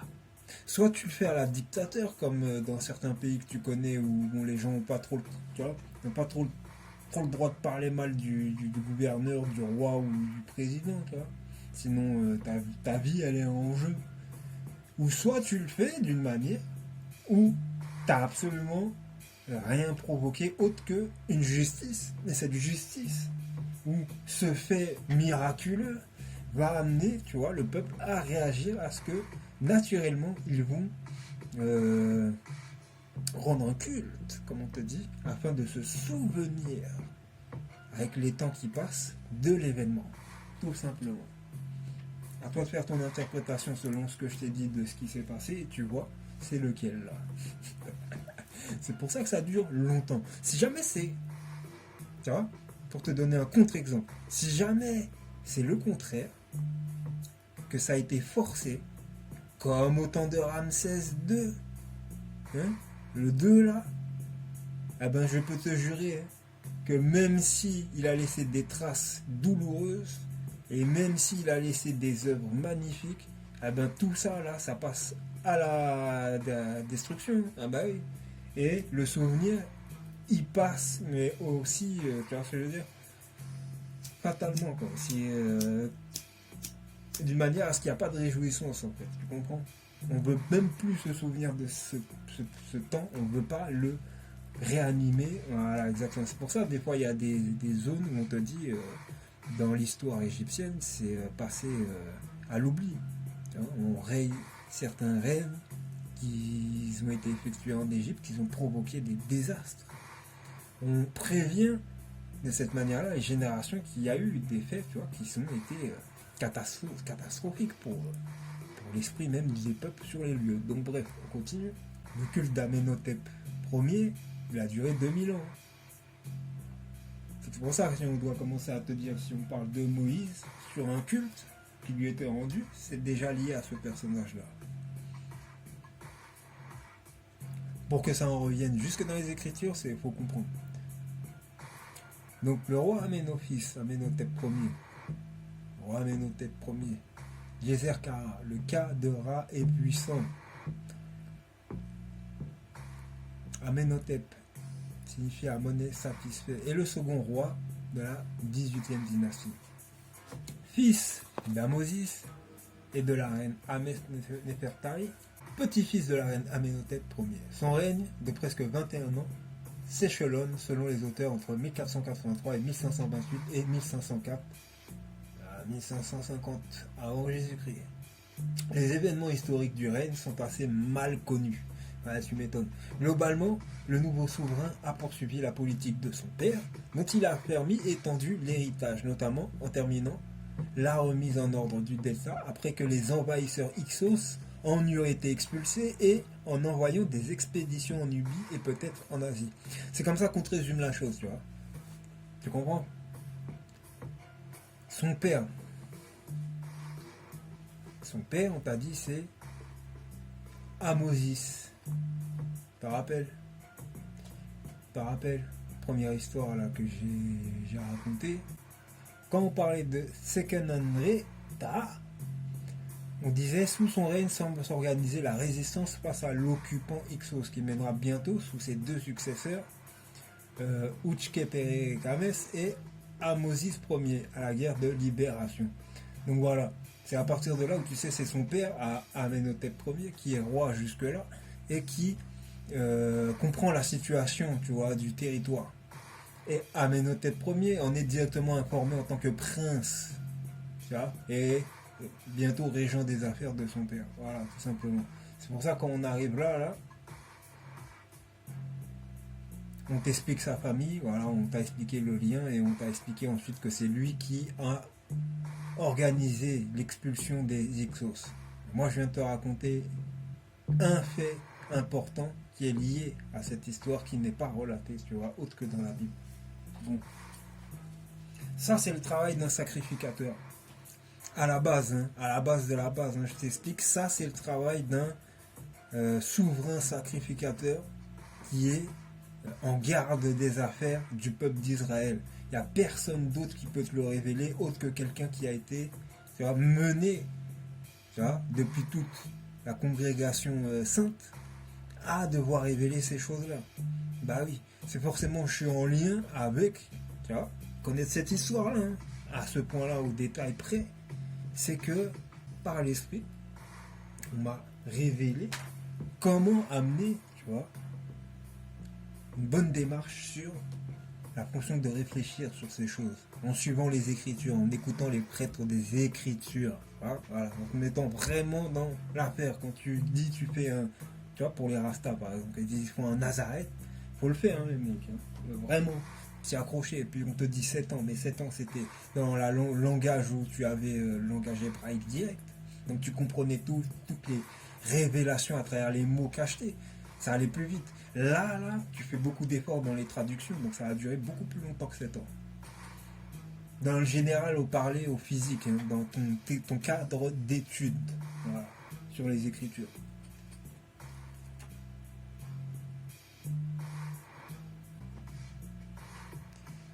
Donc, Exode 4. L'Éternel dit à Aaron, va dans le désert au-devant de Moïse. Aaron partit, il rencontra Moïse à la montagne de Dieu, et il le baisa. C'est-à-dire, il lui fit la bise, quoi. Comme pour Judas, qui rencontre Jésus. Voilà. Mais quand tu lis ça, c'est l'effet miroir en version ténébreuse. C'est pour ça, ne regarde pas trop de ce côté-là. Vois seulement le lien. Voilà. Ne t'imagine pas quoi que ce soit. Ça va pas être facile à relier d'une manière théologique et métaphorique. Seulement sur les points de vue où, je te l'ai dit, l'auteur n'a pas toujours été clément dans son état d'esprit. Des fois, il était contre ce qui se passait avec le peuple d'Israël. Rappelle-toi, il est là pour maudire le peuple. Donc ça atterrit entre ses mains, il n'a pas hésité, même s'il s'est tourné d'une manière où, caresse-moi la joue, quoi. En fait, c'est une claque que tu vas te recevoir. Bon, bref. En gros, montagne signifie, tu vois, pour la rencontre entre Moïse et Aaron, il rencontra Moïse à la montagne de Dieu. Montagne, ça signifie un haut lieu. Le livre de vie de l'agneau, on te dit à la base, si tu dois bien l'interpréter, c'est l'œuvre de Judas Iscariote, donc le fils de Simon-Pierre. Le fils de Simon-Pierre étant une invention, parce que Pierre, c'est une invention de Jean dans ses écritures.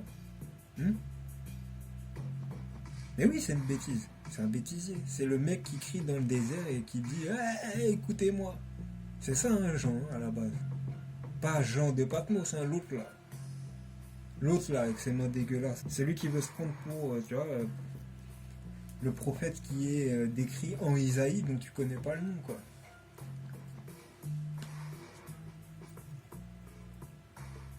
Ah mais c'est ça, quand tu cours après la récompense, tu vois, au bout d'un moment donné, après tu veux t'avancer pour pouvoir la recevoir, t'écris un livre comme il a fait, et puis boum, tu perds ta récompense. Pourquoi? Parce que bon, t'essayes de duper les gens, mais si on cherche à remonter le fil du courant, comme le ferait, tu vois, un bon poisson qui va à l'encontre des choses de ce qui semble être le courant de la vie, on voit des trucs dans le passé, on fait des constats. Dans les sacrifiés sur les hauts lieux, c'est un reproche qui est fait au peuple d'Israël, tu vois, par rapport au fait qu'il pense que c'est que là qu'il peut rencontrer Dieu, quoi. Sur un autel en élévation, quoi. Mais non. Ça va bien plus loin que ça. Livre de vie, qui dit qu'il est l'un des descendants de Aaron, veut t'amener à comprendre que c'est une répétition des œuvres du passé, dans la façon dont il se déroule pour amener à comprendre la vérité, pas seulement dans la rencontre. Parce que tu comprends que quand on doit être responsable des 3 personnages que je t'ai montrés là, c'est qu'il y en a un, il est représentant de la descendance de Moïse, l'autre qui est représentant de la descendance de Aaron, et il y en a un, entre-temps, il est un représentant de la descendance de Apophis. Donc tu comprends que la rencontre, elle est faite maintenant. Voilà, celui qui a écrit en tant que Aaron le livre de vie, bon ben là, tu as eu la reproduction même de cette rencontre et des faits qui s'étaient passés dans le passé, et qui se remanifestent aujourd'hui en tant que vérité historique à travers ce que tu vois aujourd'hui. Donc bref, c'est accompli. Et ce qu'on peut y lire dedans, dans le livre de vie, dans le chapitre Le Shiloh, intitulé Le Shiloh, chapitre 28, te dit par ailleurs, il est indéniable qu'en présentant Jésus, Jean présente à la fois Judas et Le Shiloh, pas Judas, hein. Judas, pas pareil, hein. Rappelez-vous, c'est pas pareil. Vous vous trompez pas, hein. Sur lequel Jacob prophétise ainsi. Ça, c'était en Genèse, donc ça parle de la tribu de Judas. Judas, tu recevras les hommages de tes frères. Ta main sera sur la nuque de tes ennemis. Les fils de ton père se prosterneront devant toi. Judas est un jeune lion. Tu reviens du carnage, mon fils. Il ploie les genoux, il se couche comme un lion, comme une lionne. Qui le fera lever? Le sceptre ne s'éloignera point de Judas, ni le bâton souverain d'entre ses pieds, jusqu'à ce que vienne le Shiloh et que les peuples lui obéissent. Le livre de vie te dit de ce verset tiré de la Bible, 29, l'explication de ceci est donnée dans le personnage de Judas, entre parenthèses Jésus, qui précède et annonce le Shiloh, entre parenthèses le Fils de l'homme, qui se manifeste à la fin des siècles pour sauver les fils de lumière. On va y revenir là sur cette phrase pour que ça soit plus clair pour les lecteurs. Hein, parce que je vous rappelle 23, 22 ans, toujours pas de détails sur quoi que ce soit d'autre. Ils ont du mal à interpréter. Donc bref, le Shiloh est comme Melchizedek, roi de Salem, signifiant celui qui existe de toute éternité et auquel les rescapés lui seront éternellement redevables de leur existence. Oui, c'est du rajout. Mais on s'en fout. Regarde, ce qu'il essaie de te faire comprendre, c'est la vraie signification de son être à travers son titre. C'est ça qu'il fallait que tu comprennes là. Regarde, il te dit, l'explication de ceci est donnée dans le personnage de Judas, entre parenthèses Jésus, qui précède et annonce le Shiloh, entre parenthèses, le Fils de l'homme, qui se manifeste à la fin des siècles pour sauver les fils de lumière. Donc comprends bien que celui qui est de la représentation en tant que peuple, du peuple de la tribu de Juda, forcément, c'est celui qui en vient, un fils des Hébreux, c'est moi. Maintenant, l'explication ceci est donnée dans son personnage, qui précède, donc ça veut dire avant, et annonce le Shiloh, tu vois. Donc c'est ce que je fais là, j'annonce le Shiloh, tu vois. Donc je viens, avance, même si le livre de vie était déjà là depuis un moment, tu comprends bien. Tu es dans une scène là qui a été expliquée, mais là elle est en train de s'accomplir. Donc en gros, j'annonce le Shiloh, le Fils de l'homme, à travers la descendance de Aaron. Tu vois. Et lui il te dit ce qui se manifeste à la fin des siècles pour sauver les fils de lumière. Donc les fils de lumière, tu l'as lu avec moi en la description de Melchizedek, Melchizedek, et les fils de lumière, ses fils. Voilà. Donc il est là le lien. Ensuite on te dit le Shiloh est comme Melchizedek. Donc tu vois, de la descendance de Aaron, c'est sur le même principe que la descendance de Judas, c'est-à-dire roi de Salem, signifiant celui, à la base, roi de Salem signifie roi de paix. C'est une ville de paix, Salem, logiquement. Voilà. Donc roi de Salem signifie roi de paix. Mais lui, il te dit signifiant celui qui existe de toute éternité à travers sa personne et auquel les rescapés lui seront éternellement redevables de leur existence. Les rescapés du monde qui périt. C'est-à-dire que, il est en train de tomber, le monde en miettes, tu vois bien. Voilà. C'est en comprenant la vérité, tu seras sauvé. C'est la vraie vérité qui t'affranchira de ton esclavage mental. Je vous le dis, dit-il, depuis longtemps j'ai désiré me mettre à table avec les 12 fils de Jacob, pour manger la Pâque avec eux, car je savais qu'il était fort instructif pour moi. Et c'est ce que j'ai fait. Puis je vis que lorsque Jésus se met à table avec les 12, c'est en vérité avec les 12 fils de Jacob qu'il le fait pour converser spirituellement avec eux. C'est pourquoi il est écrit que Jésus est l'esprit des Écritures. Cet esprit qui est assis sur moi et auquel vous devez votre salut. C'est-à-dire que ce Jésus est comme un guide. Voilà. Dans ce qu'il fait, ce qu'il représente avec ses disciples, etc. C'est ça qu'il veut te dire. Et qu'il a vu cette image-là en reflet à travers l'histoire originelle qui est décrite avec les 12 tribus. Voilà. Parce que lui, il te dit, en vérité, c'est en vérité avec les 12 fils de Jacob. Tu vois, ça veut dire qu'il te dit la vérité, elle est portée sur les 12 fils de Jacob, et c'est là où tu devrais regarder, pas sur l'histoire de Jésus et ses 12 disciples. Tu comprends? Ah, là on voit mieux l'état d'esprit, tu vois, du lecteur, qui est l'auteur du livre, et de moi-même, qui t'explique qu'effectivement, je le confirme, c'est là qu'il faut regarder, c'est sûrement pas dans le Nouveau Testament. C'est comme un rappel, tu vois, comme le Coran pour le rappel. On t'a dit il y a une origine, un original, il faut faire l'effort. T'as pas fait l'effort, c'est normal. Hein, tu brasses dans l'écume, mais tu vas pas dans la mer. Tu es là sur le bord de la plage, tu fais plouf plouf avec tes mains et tu construis des châteaux de sable. Mais tu vois, on t'a dit il faut nager, quoi, apprendre à nager. Et tu veux pas nager. Voilà. Je t'explique. J'explique d'où vient l'inspiration de la manigance du baiser de Judas. Elle vient de Exode, où la loge Q a voulu instituer la possibilité de relever la généalogie de père en fils spirituel en Matthieu afin de faire passer Aaron pour un traître en Judas. Est-ce que tu as compris ce que j'ai voulu te faire comprendre? Est-ce que tu comprends là où je veux en venir? Est-ce que tu vois ce que je vois? Est-ce que tu... Bah oui, parce que tu as déjà des généalogies à travers les tribus dans l'Ancien Testament, mais le Nouveau Testament, il veut te démarrer direct l'affaire avec une généalogie basée uniquement sur le Père, mais lié à un Jésus. Mais rien n'est justifiable dans tout ce qu'il y a écrit dedans, dans cette généalogie-là qui est très, très, très, très exclusivement basée sur Jésus. Bizarre, hein? Pourquoi? À la base, on parle de peuple et là, on se rabat sur quelqu'un qui veut être vénéré ou quelque chose comme ça, tu vois. C'est pas logique. Non, c'est plus pour voler une affaire, tu vois. Un manteau. Oui, voilà, tu comprends là. Le vol du manteau qui a été fait, le manteau rouge sang là. Manteau rouge sang là que t'as volé là. Voilà. Voilà, c'est de ça qu'on parle. Voilà, il y en a un, il a voulu voler la généalogie de celui qu'on dit Judas, comme dit le livre de vie. Entre parenthèses, Jésus, donc le Christ. L'autre, il veut se rattacher à ça, mais on ne sait pas, tu vois, direct d'où tu sors quand tu fais cette fausse généalogie. Par contre, à travers tes personnages que tu vas t'inspirer, que tu sais qui t'appartiennent, c'est là où il y aura trahison par toi-même.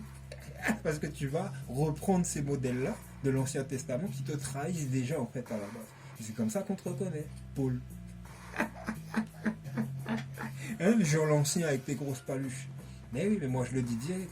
C'est pour ça, tu vois, tu vas lire le Nouveau Testament, je te l'ai dit, il y a la mauvaise version, et puis il y a la version où il y a Jean de Patmos avec Amen qui viennent t'expliquer Apocalypse, Jude, et puis Jacques, et on t'explique réellement l'affaire. Mais si tu lis que ce qu'il y a en dessous, là derrière, et puis t'es que accroché à Paul, c'est sûr que tu vas être dans la mélasse. Alors, je te le dis. Donc bref. Fallait apprendre à dissocier. C'est quelque chose qui est donné justement. Tu vois. Les gens qui sont matures, en esprit. C'est ça, hein. L'auteur il dit je m'appelle Élie, mais en même temps il dit je suis de la descendance d'Aaron. Et moi je viens déjà direct dans cette histoire-là, te viens t'expliquer que c'est pas possible. Selon l'histoire, c'est pas possible. Selon l'histoire, t'as Aaron, t'as Apophis premier et t'as Amenhotep premier. Des références culturelles historiques de la Bible, elle dit ça. Donc si je repère Aaron et je dis c'est un fils de, tu vois, de la tribu d'Ishmaël, eh ben je sais qui il est. Si je sais que pour l'autre là, l'autre, parce que ça c'est un des fils de l'homme, si je dois parler de l'autre fils de l'homme, qui était fils de l'homme, qui ne l'est plus, Élie, et sa descendance, etc., c'est autre chose. À un moment donné, il y a eu des fautes. Lui, il a perdu sa solde. Lui, c'est... Voilà. Et c'est aussi basé sur la même époque, sur un de ses descendants. Donc, c'est pas... Ils étaient là à la même époque. Tu vois. L'un agit mal, l'autre agit comme un adorateur. Bon. Faut trancher. Voilà. Parce que le livre de vie, il dit, en tant que femme, ça c'est mon fils. Mais tu sors les deux noms, et puis je dois savoir c'est lequel qui est le bébé mort, lequel qui est le bébé vivant. Ben, on va trancher. Donc on examine les actes et tout ce qui a été dit dans le livre. Il dit quoi à un moment donné encore dans le livre? Il dit le livre de vie de l'agneau, au passage 30, j'ai oublié de marquer c'est quoi le titre, mais c'est pas grave, ça se retrouve facilement. Un contrôle F, n'oublie pas. Raccourci clavier. Je vous le dis, longtemps j'ai désiré me mettre à table avec les... je l'avais déjà cité en haut. C'était dans le Shiloh. J'ai désiré me mettre à table avec les 12 fils de Jacob pour manger la Pâque avec eux, car je savais, oui. Puis je vis que lorsque Jésus se met à table avec les 12, c'est en vérité avec les 12 fils de Jacob qu'il le fait pour converser spirituellement avec eux. Voilà. Donc, pour converser spirituellement avec eux, on prend Jean, verset 13. Qu'est-ce qu'on peut trouver? Simon Pierre lui fit signe de demander qui était celui dont parlait Jésus. Et ce disciple, s'étant penché sur la poitrine de Jésus, lui dit: Seigneur, qui est-ce? Jésus répondit: c'est celui à qui je donnerai le morceau trempé. Et ayant trempé le morceau, il le donna à Judas, fils de Simon l'Iscariote. Dès que le morceau fut donné, Satan entra dans Judas. Jésus lui dit: ce que tu fais, fais-le promptement. Mais aucun de ceux qui étaient à table ne comprit pourquoi il lui disait cela, car quelques-uns pensaient que, comme Judas avait la bourse, Jésus voulait lui dire: achète ce dont nous avons besoin pour la fête, et qu'il lui commandait de donner quelque chose aux pauvres. Ou qu'il lui commandait de donner quelque chose aux pauvres.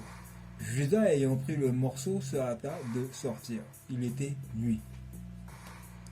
Ok. Donc le Judas, lui, il a cherché la bourse, quoi. Ok.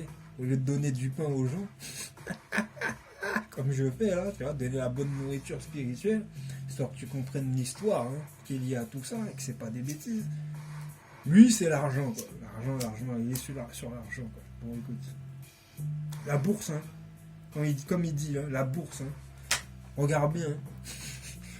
Regarde bien. La bourse, c'est la métaphore de celui qui détient la richesse du Christ, n'est-ce pas? Bon, si on te dit c'est Judas, déjà, on va être relié à cette tribu, c'est pas nous. C'est nous qui sommes concernés de qui contient notre bourse, en fait. Tu vois ce que je veux dire? Et on te dit c'est un certain Judas. Donc Judas, tu vois, la tribu de Judas, à travers ce fameux personnage Jésus, te dit qu'il y en a un qui s'appelle Judas qui a la bourse de Jésus. Donc Judas. Donc Judas, c'est qui? C'est ça qu'il faut comprendre. Tu vois, dans la métaphore des mots, des noms et des représentations de, est-ce que c'est une tribu ou est-ce que c'est un peuple? Est-ce que c'est quoi? Ben, on sait déjà, hein, tu vois, en vrai, on sait déjà c'est qui a volé tous les trésors d'Égypte, hein, et de Canaan, tu vois. Mais oui, de Israël, le vrai. C'est qui a cherché à détruire Israël? C'est qui a fait fuir les Égyptiens? C'est qui a volé, tu vois, tout l'or des Égyptiens qui pillent leur tombe? C'est qui ben, c'est Judas qui a placé tout ça dans un coffre, sa bourse, tu vois, sa bourse. C'est son argent, c'est là-dessus qu'il vit. Et c'est qui vit là-dessus depuis 2000 ans? C'est qui vit depuis 2000 ans sur, tu vois, le dos de la tribu de Juda qui était tout au nord de l'Égypte, hein, et dont on clame tant ses règnes avec Toutankhamon, avec tu vois, tous les grands rois, là, Ramsès III, Ramsès II, nanani, nanana. Hein? C'est qui fait de la pub, qui fait tourner le matos dans les musées, etc.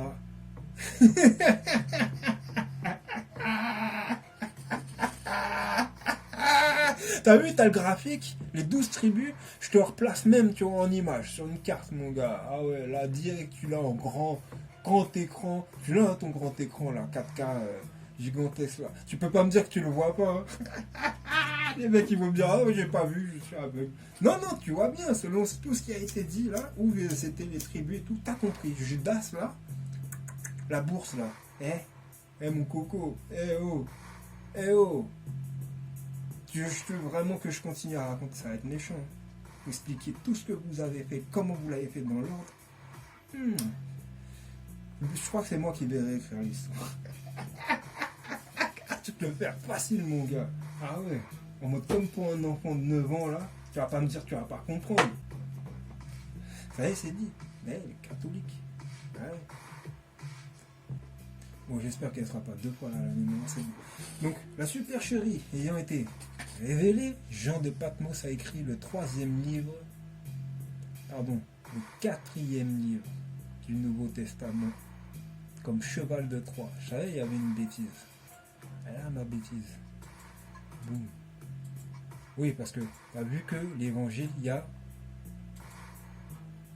4 livres.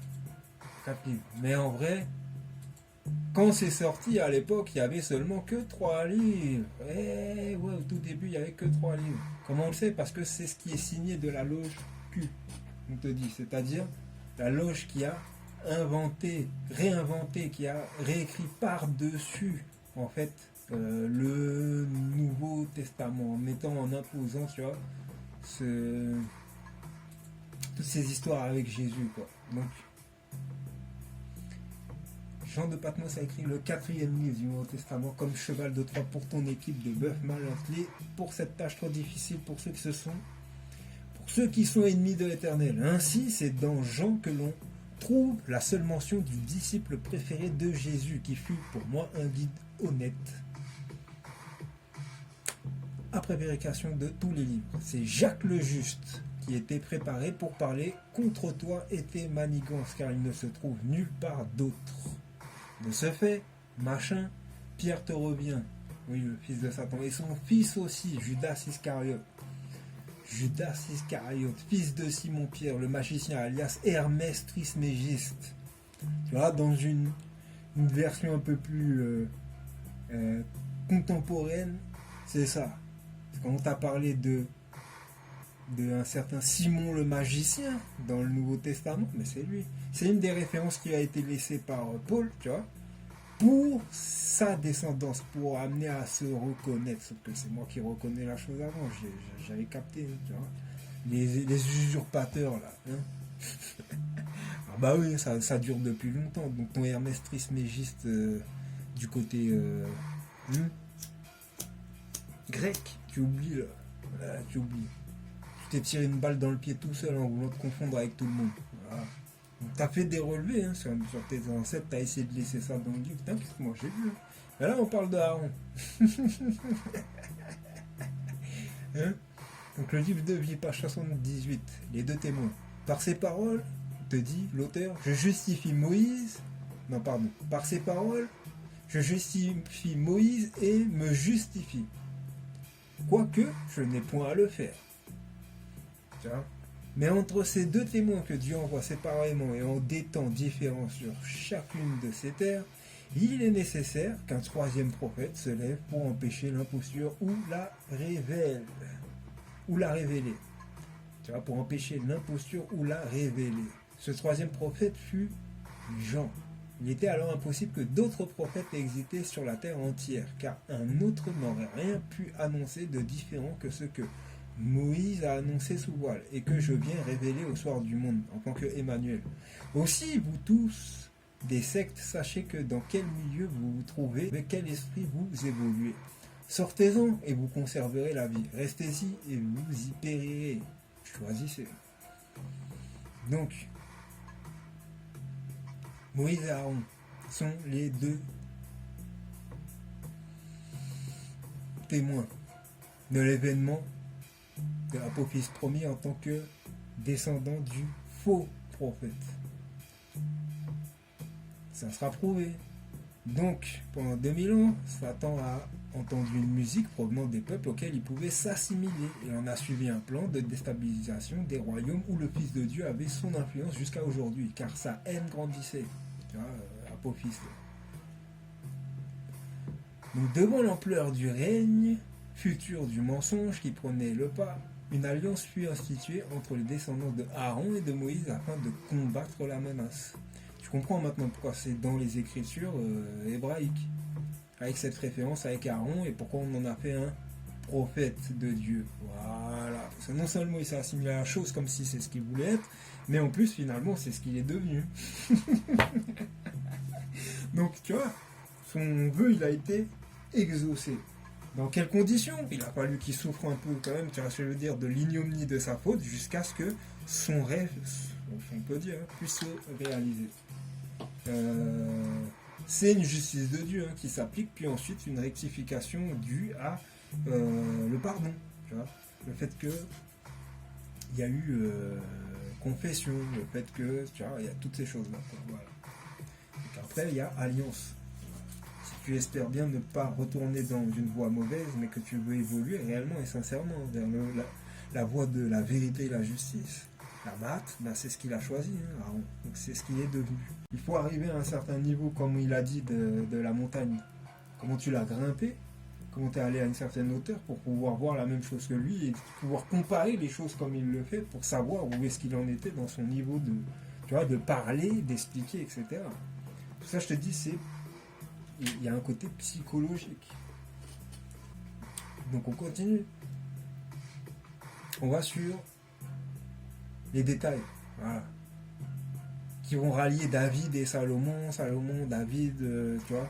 Ah bah oui, parce que on est sur deux personnages là, authentiques liés à la prêtrise là, de la tribu de Lévi. On veut savoir comment on en arrive jusqu'à Marie, tu vois, et puis ensuite, qu'est-ce qui rallie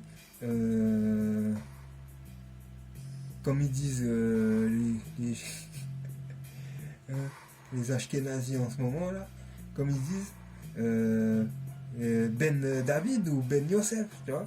Voilà, donc le fils de David ou le fils de Joseph, la maison de David, la maison de Joseph, on veut savoir en fait, c'est lequel qui est, lequel qui est. Si t'es assez intelligent, t'as compris. Donc Salomon s'allia par mariage avec Pharaon, roi d'Égypte. Il prit pour femme la fille de Pharaon, et il l'amena dans la ville de David, jusqu'à ce qu'il eût achevé de bâtir sa maison, la maison de l'Éternel et le mur d'enceinte de Jérusalem. Je ne sais pas qu'est-ce que les gens ils veulent faire des histoires avec la reine de Saba, mais c'était pas sa femme. Tu vois bien que là, ici, là, c'est Salomon s'allia par mariage avec Pharaon, roi d'Égypte. Il prit pour femme la fille de Pharaon. C'est pas la reine de Saba. C'est pas la reine de Saba. C'est Salomon qui vient. C'est Salomon qui vient de la tribu de Juda. Tu vois, t'as vu, je t'ai montré c'est où.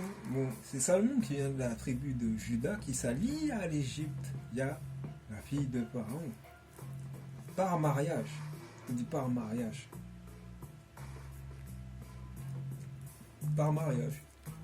Comme le livre de vie, il t'a dit, c'est par mariage aussi. Hein. Pareil. Une alliance. Tu vois, c'est quoi une alliance avec tu vas te marier avec la bague. Voilà, c'est ça, une alliance. Voilà, c'est la nouvelle alliance de Dieu avec les hommes. Donc c'est une nouvelle. Tu vois, tu fais deux anneaux là qui s'entrechoquent entre les deux là. Voilà, t'as le signe de la naissance là du nouveau peuple. Donc c'est ça. Là pour aussi amener un nouveau peuple à comprendre tout ça, tu vois. Qu'est-ce qu'il en est? Là, c'est par le mariage, par l'alliance. Donc, psaume 89.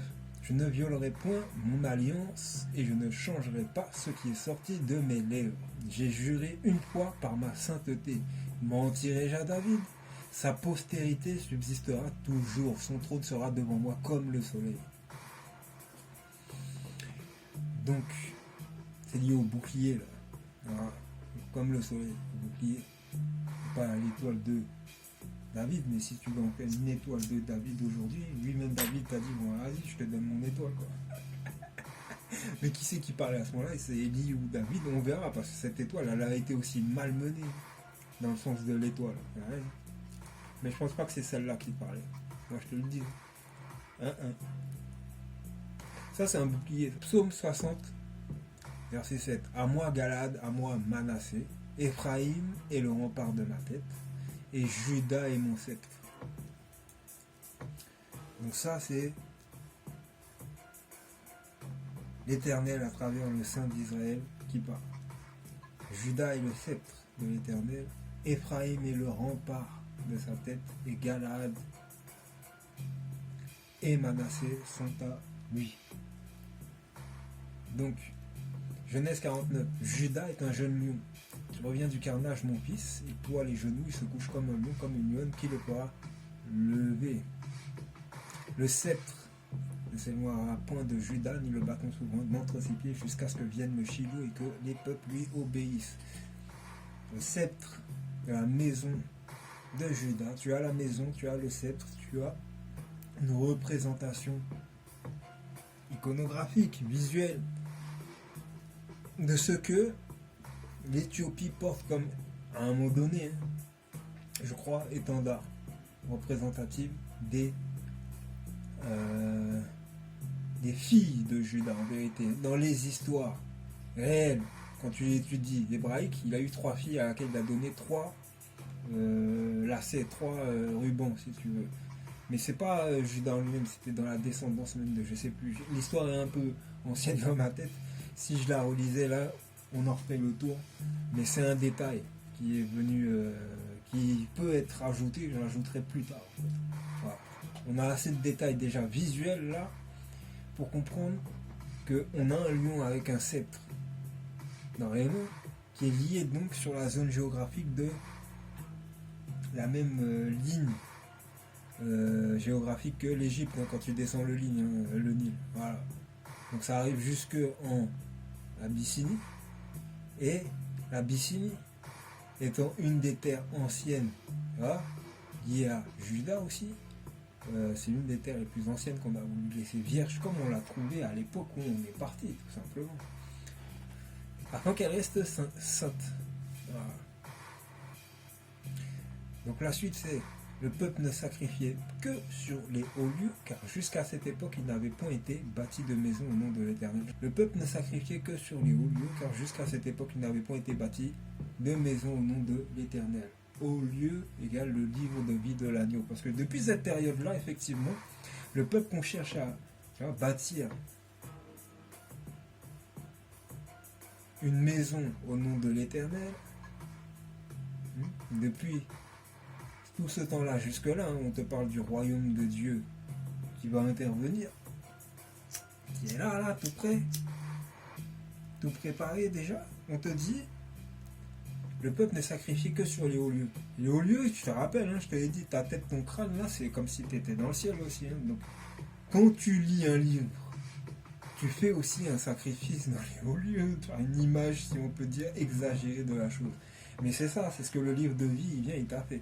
Si là où tu fais un sacrifice physique sur la terre, sur un autel, tu le fais pour Dieu, tu le fais pas pour toi. Mais si tu prends une nourriture spirituelle et que c'est ton cas que tu nourris à travers les écritures, etc., bah oui, c'est sacrifié sur le lieu. Alors attention à ce que tu sacrifies. Tu vois, après c'est pareil, tu peux interpréter de travers et là tu as sacrifié de travers. Tu vois, le langage il peut aller aussi là, métaphorique, visuellement, tu vois, tu peux passer par là. C'est fait exprès, il y a une multitude de simplicité dans l'esprit enfantin de connaître, tu vois, cette voix qui t'amène à bien interpréter les choses. C'est déjà inscrit dans tout ce qu'on voit, on ressent, tu vois, c'est le corps humain. Ah oui, c'est le corps humain. Il faut utiliser tout son corps, tu vois, dans les sens pour comprendre les sens. Le sens de l'essence, l'essence des mots et de l'esprit qui en ressort. Donc, non mais faut lire les écritures. C'est les écritures qui t'amènent à avoir les bonnes références. T'inventes pas. Tu lis juste les écrits intertestamentaires de Qumran. Il y a beaucoup de références qui t'amènent à comprendre c'est quoi une colombe, comment Dieu le voit, il le représente. C'est le signe des prophètes par exemple. Tu vois, le veau, les nouveau-nés. Bref, voilà, tout est marqué dedans. Conclusion. Pour pouvoir amener tant de détails à vouloir répéter les choses qui sont en lien avec Aaron, on comprend que c'est plus quelqu'un qui serait lié à la descendance de Aaron qui a fait le livre de vie en question, le livre de vie de l'agneau. Donc,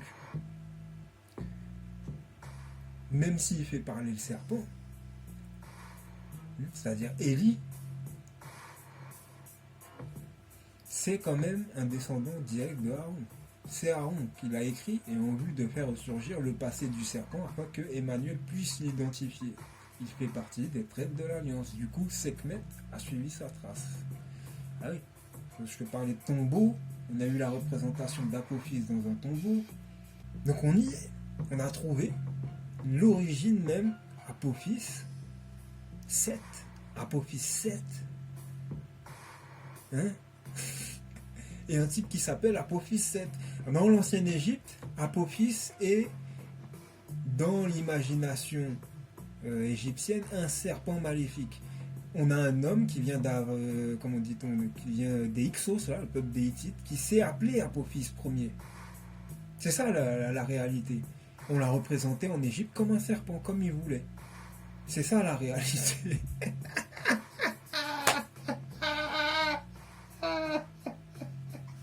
J'adore mon peuple. Ah, ils étaient excellents à l'époque, laisse tomber. Plus à ce niveau-là. Ah ouais, là, l'histoire, elle a été marquée d'une manière, mon gars. Mais c'est virulent un peu, j'avoue, hein, c'est virulent. T'as pas envie de voir, tu vois, toute une bataille marquée sur les murs d'une ville. Ils expliquent ta honte, mon gars, quand t'es venu nous. Mais c'est ça au début, c'est un peu enfantin, tu vois. Les gens, ils. Je suis désolé, hein. Moi je sais, c'est des bêtises, c'est des enfantillages. Allez pas faire ça. C'est qui a fait ça là? Marquer les grandes villes. Oui, c'est les. Il y a eu des grands souverains, ils l'ont fait. Mais ils l'ont fait parce que, tu vois, c'était le début de l'humanité et chacun était dans la revendication de la fierté de ce qu'il était représenté. Quand tu es fier de représenter Mahat et que tu arrives à repousser des ennemis, tu vois, des étrangers sur des terres qui t'appartiennent, t'es dans ta logique, hein, t'es dans ton droit. Mais tu vois, avec l'histoire, ça peut se marquer et ça peut être méchant. Maintenant, si il y en a d'autres, leur but c'est juste écraser les gens et puis être premier tout le temps et tout ça, c'est plus pareil. Parce qu'entre respecter les peuples, tu vois, et manquer de respect, c'est deux choses différentes. Mais entre dire la vérité, tu vois, et ne pas l'assumer, ça aussi. Ah ouais, choisis ton camp. Parce que là, c'est ce qui se passe, là. Plus on rentre dans les faits de vérité, et plus ceux qui ont fait le mal, en fait, vont se sentir petits, tu vois, par rapport à cette vérité qui vient les écraser. Je suis désolé de le dire comme ça, mais c'est la vérité. Mais ouais, ça fait mal. C'est ça qu'on te dit, ça fait mal. Parce que toi qui es dans le mensonge, tu le caches. Et quand ça revient dans ta face, là, ça fait mal. Parce que tu veux pas, en fait, que ce truc-là arrive. Tu veux pas que ça t'arrive. Mais tu provoques la chose. Il faut savoir l'accepter, sinon, si tu l'acceptes pas, ça s'empire, ça devient pire pour toi. Donc bref, mais à la fin, je pense que c'est suffisant. J'ai assez parlé. Là, on était sur Aaron et la cause du veau d'or. La cause du veau d'or, je vous l'ai dit, le veau d'or, c'est pas qu'une représentation liée à l'argent, tu vois bien, c'est l'adoration à une fausse divinité. Dans les choses de la vie, ça n'a pas sa place. C'est souvent lié à une adoration, à un culte, quelque chose qui est étranger, tu vois, qui est une déformation de la réalité. Ah bah tu vas te manger un revers dans ta face, mon gars, ça va être violent. C'est juste avec, tu vois, la vérité, encore une fois, les mots. Juste on te montre et on te dit non mais non, t'es un pitre, mon gars, sur la terre. Mais oui, je crois qu'il n'y a personne qui va défendre les ancêtres en question, mais si. Parce que là, il n'y a pas eu de réparation. Donc les gens, c'est ça qu'ils demandent. C'est à qui, quand, quoi, que en premier, et qui doit demander des excuses à, hein, et qui doit en faire, et qui doit faire réparation. Ben, c'est ça, hein, on y vient au fur et à mesure. Hein, t'inquiète pas. C'est les gens, ils ont dit, hein, c'est qui redescend du peuple Yarnaya, c'est qui. Hein. Ah ouais, bon ok. Donc le or là, il était là pour le Horus, le fils. Ah. Tu comprends? Le Or, Horus, c'est un diminutif. Donc c'est le fils de Osiris. Voilà, donc tu es avec Aoutibré Horus qui fait parler dans le livre de vie selon les codifications égyptiennes, n'est-ce pas? La voix du fils de l'homme à travers lui-même. Et quelle est l'image du fils de l'homme dans la version égyptienne? Ah, tu savais pas qu'il y avait ça? Mais si, c'est ça que je t'explique. Puisque c'est lié à Horus. C'est lié à un personnage de Horus. T'as Horus le rouge, Horus le fils, Horus le vengeur. Bah oui, il y en a plein. T'en as même un, il ressemble à Horus. Mais c'est pas... Le nom, c'est Khonsu. Ah, il y en a peut-être qui connaissent Khonsu. Voilà, le fils de l'homme. Donc on va examiner. Je te dis, il y avait eu un premier, là, un deuxième. On est sur le deuxième, ça veut dire que le premier l'a foiré, descendance de Élie. Non, mais moi, je connais mon histoire, on va voir ça. On va voir ça au fur et à mesure. Chacun son tour. On va pas presser la fin. Donc c'était principalement les deux rois maudits de l'Égypte, Apophis Ier et Aaron le diable lunaire, Apophis Sunset, hein, avec toute l'histoire avec Kamose, avec Amenhotep puis l'histoire de la mer, le miracle de la mer en Exode, et la mort de Apophis. Et on a quand Aaron devient Judas. On comprend quel est le lien historique qui est lié à tout ça, cette dénomination et la traîtrise qui est faite à travers son œuvre, qui n'est pas vraiment une traîtrise, qui est plutôt une sorte de jeu de révélation, voilà, à travers les fautes anciennes dans leurs personnages ancestraux. Voilà. Et comme ces gens qui s'est amusé avec ça, c'est Jean qui a prouvé avoir eu touché, approché une connaissance qui était liée à l'esprit des anciens Égyptiens et des Hébreux. Voilà. Donc, c'est bien, il a joué, c'est ça, comme il dit, il a joué, quoi, c'est tout. Mais il n'a rien d'apporté, tu vois, il n'a rien apporté de concluant, sinon des références pour dire moi je sais que, tu vois, moi je sais, voilà, c'est tout. N'importe quel fils d'Israël aurait pu le faire, hein. De toute façon, c'est pas s'imaginer que s'il y avait des temples qu'on gérait pour ses écrits, c'est pas pour rien, c'est qu'il y a des experts quand même, tu vois, dans la matière chez nous, à la base, voilà. Donc l'autre, il a pas pris ça comme ça, ah non, c'est un entraînement qui s'est donné dans le vol. Dans le vol, l'infiltration, et puis la fin. Ouais. Ah, c'est un seul homme qui va tout donner, hein, tu vas voir. Il n'y aura pas 36 000. Si, il y aura peut-être du complément. Du complément, mais le principal, vous allez tout voir avec moi. Voilà, c'est quoi. Ma vie, elle a été bien bercée de ce côté-là. Donc, tout ce qui est recherche, vérité, etc. Si vous aimez ça, bon, vous allez tout blindé. Allez, force à la famille. Et moi, je vous dis à la prochaine vidéo. Et n'oubliez pas de vous abonner aussi. Hein. Bah, faire comme pour les autres. Faut que je demande moi aussi. Bah, je vous demande. C'est la logique.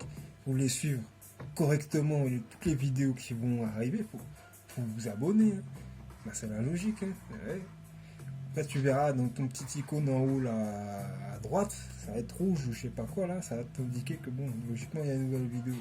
Ah, tu prends, tu chopes, tu vérifies de temps en temps, hein, ça va aller vite. Hein. On va pas perdre son temps. Moi, le travail il est déjà fait en vrai. J'ai juste à. Je le révèle là, tac. Je te lis et puis je te donne les détails que t'as pas, que t'as besoin. Quoi. Allez. Surtout, bénédiction sur tout le peuple d'Israël, qui se considère comme le peuple d'Israël selon la révélation authentique. Voilà. Il n'y aura pas 36 000. C'est soit tu reconnais, soit tu reconnais pas. Allez, bénédiction sur mon peuple. Réveillez-vous. Ouais, réveillez-vous les mecs. Levez-vous surtout. Ouais, étudiez la chose correctement, levez-vous, levez vos frères. C'est le moment pour éveiller tout le monde. Là. Les gens du livre de vie de l'agneau, là. Ceux qui ont suivi ce livre-là, où que vous soyez en fait. C'est pareil, le travail il est là maintenant, là. Diffusion directe en mars. Tous les détails qu'il y a besoin de savoir, c'est là, hein, ça va être dit là. Ouais, c'est plus dans le bouquin, donc maintenant, tu te mets en action. Voilà. Sur ce, bénédiction et amour. Toujours respect et on verra pour le reste là, les gens là qui sont sur le peuple d'Israël, mais en Israël, hein, c'est censé être comment ça s'appelle, Ephraïm et Manassé. Bon bah voilà, on va en parler aussi. Hein. Ils sont pas exclus des 12 tribus à ce que je vois, hein, logiquement, hein, parce que la tribu de Joseph a été divisée en deux comme ça. Bon. S'il faut, on parlera de ça, hein, en détail. Histoire que vous vous remettez dans le bain. C'est pas comme si vous êtes totalement condamné, mais non. C'est clair, là, il y a les petits qui font que, mais moi je veux voir les vrais gens qui vont parler, ceux qui savent, hein, les connaisseurs, les vrais connaisseurs, hein, ils vont se lever. Hein. Eh oui, ceux qui sont là-bas, là, Papa Ashkenaz, j'ai lu l'histoire, hein. C'est Metz, tout ça, on est tous liés. Rappelez-vous, hein. Vous faites des divisions, tout c'est pas bon, hein. Rappelez-vous. Sur ce, Moi, je vous dis bonne soirée et à la prochaine.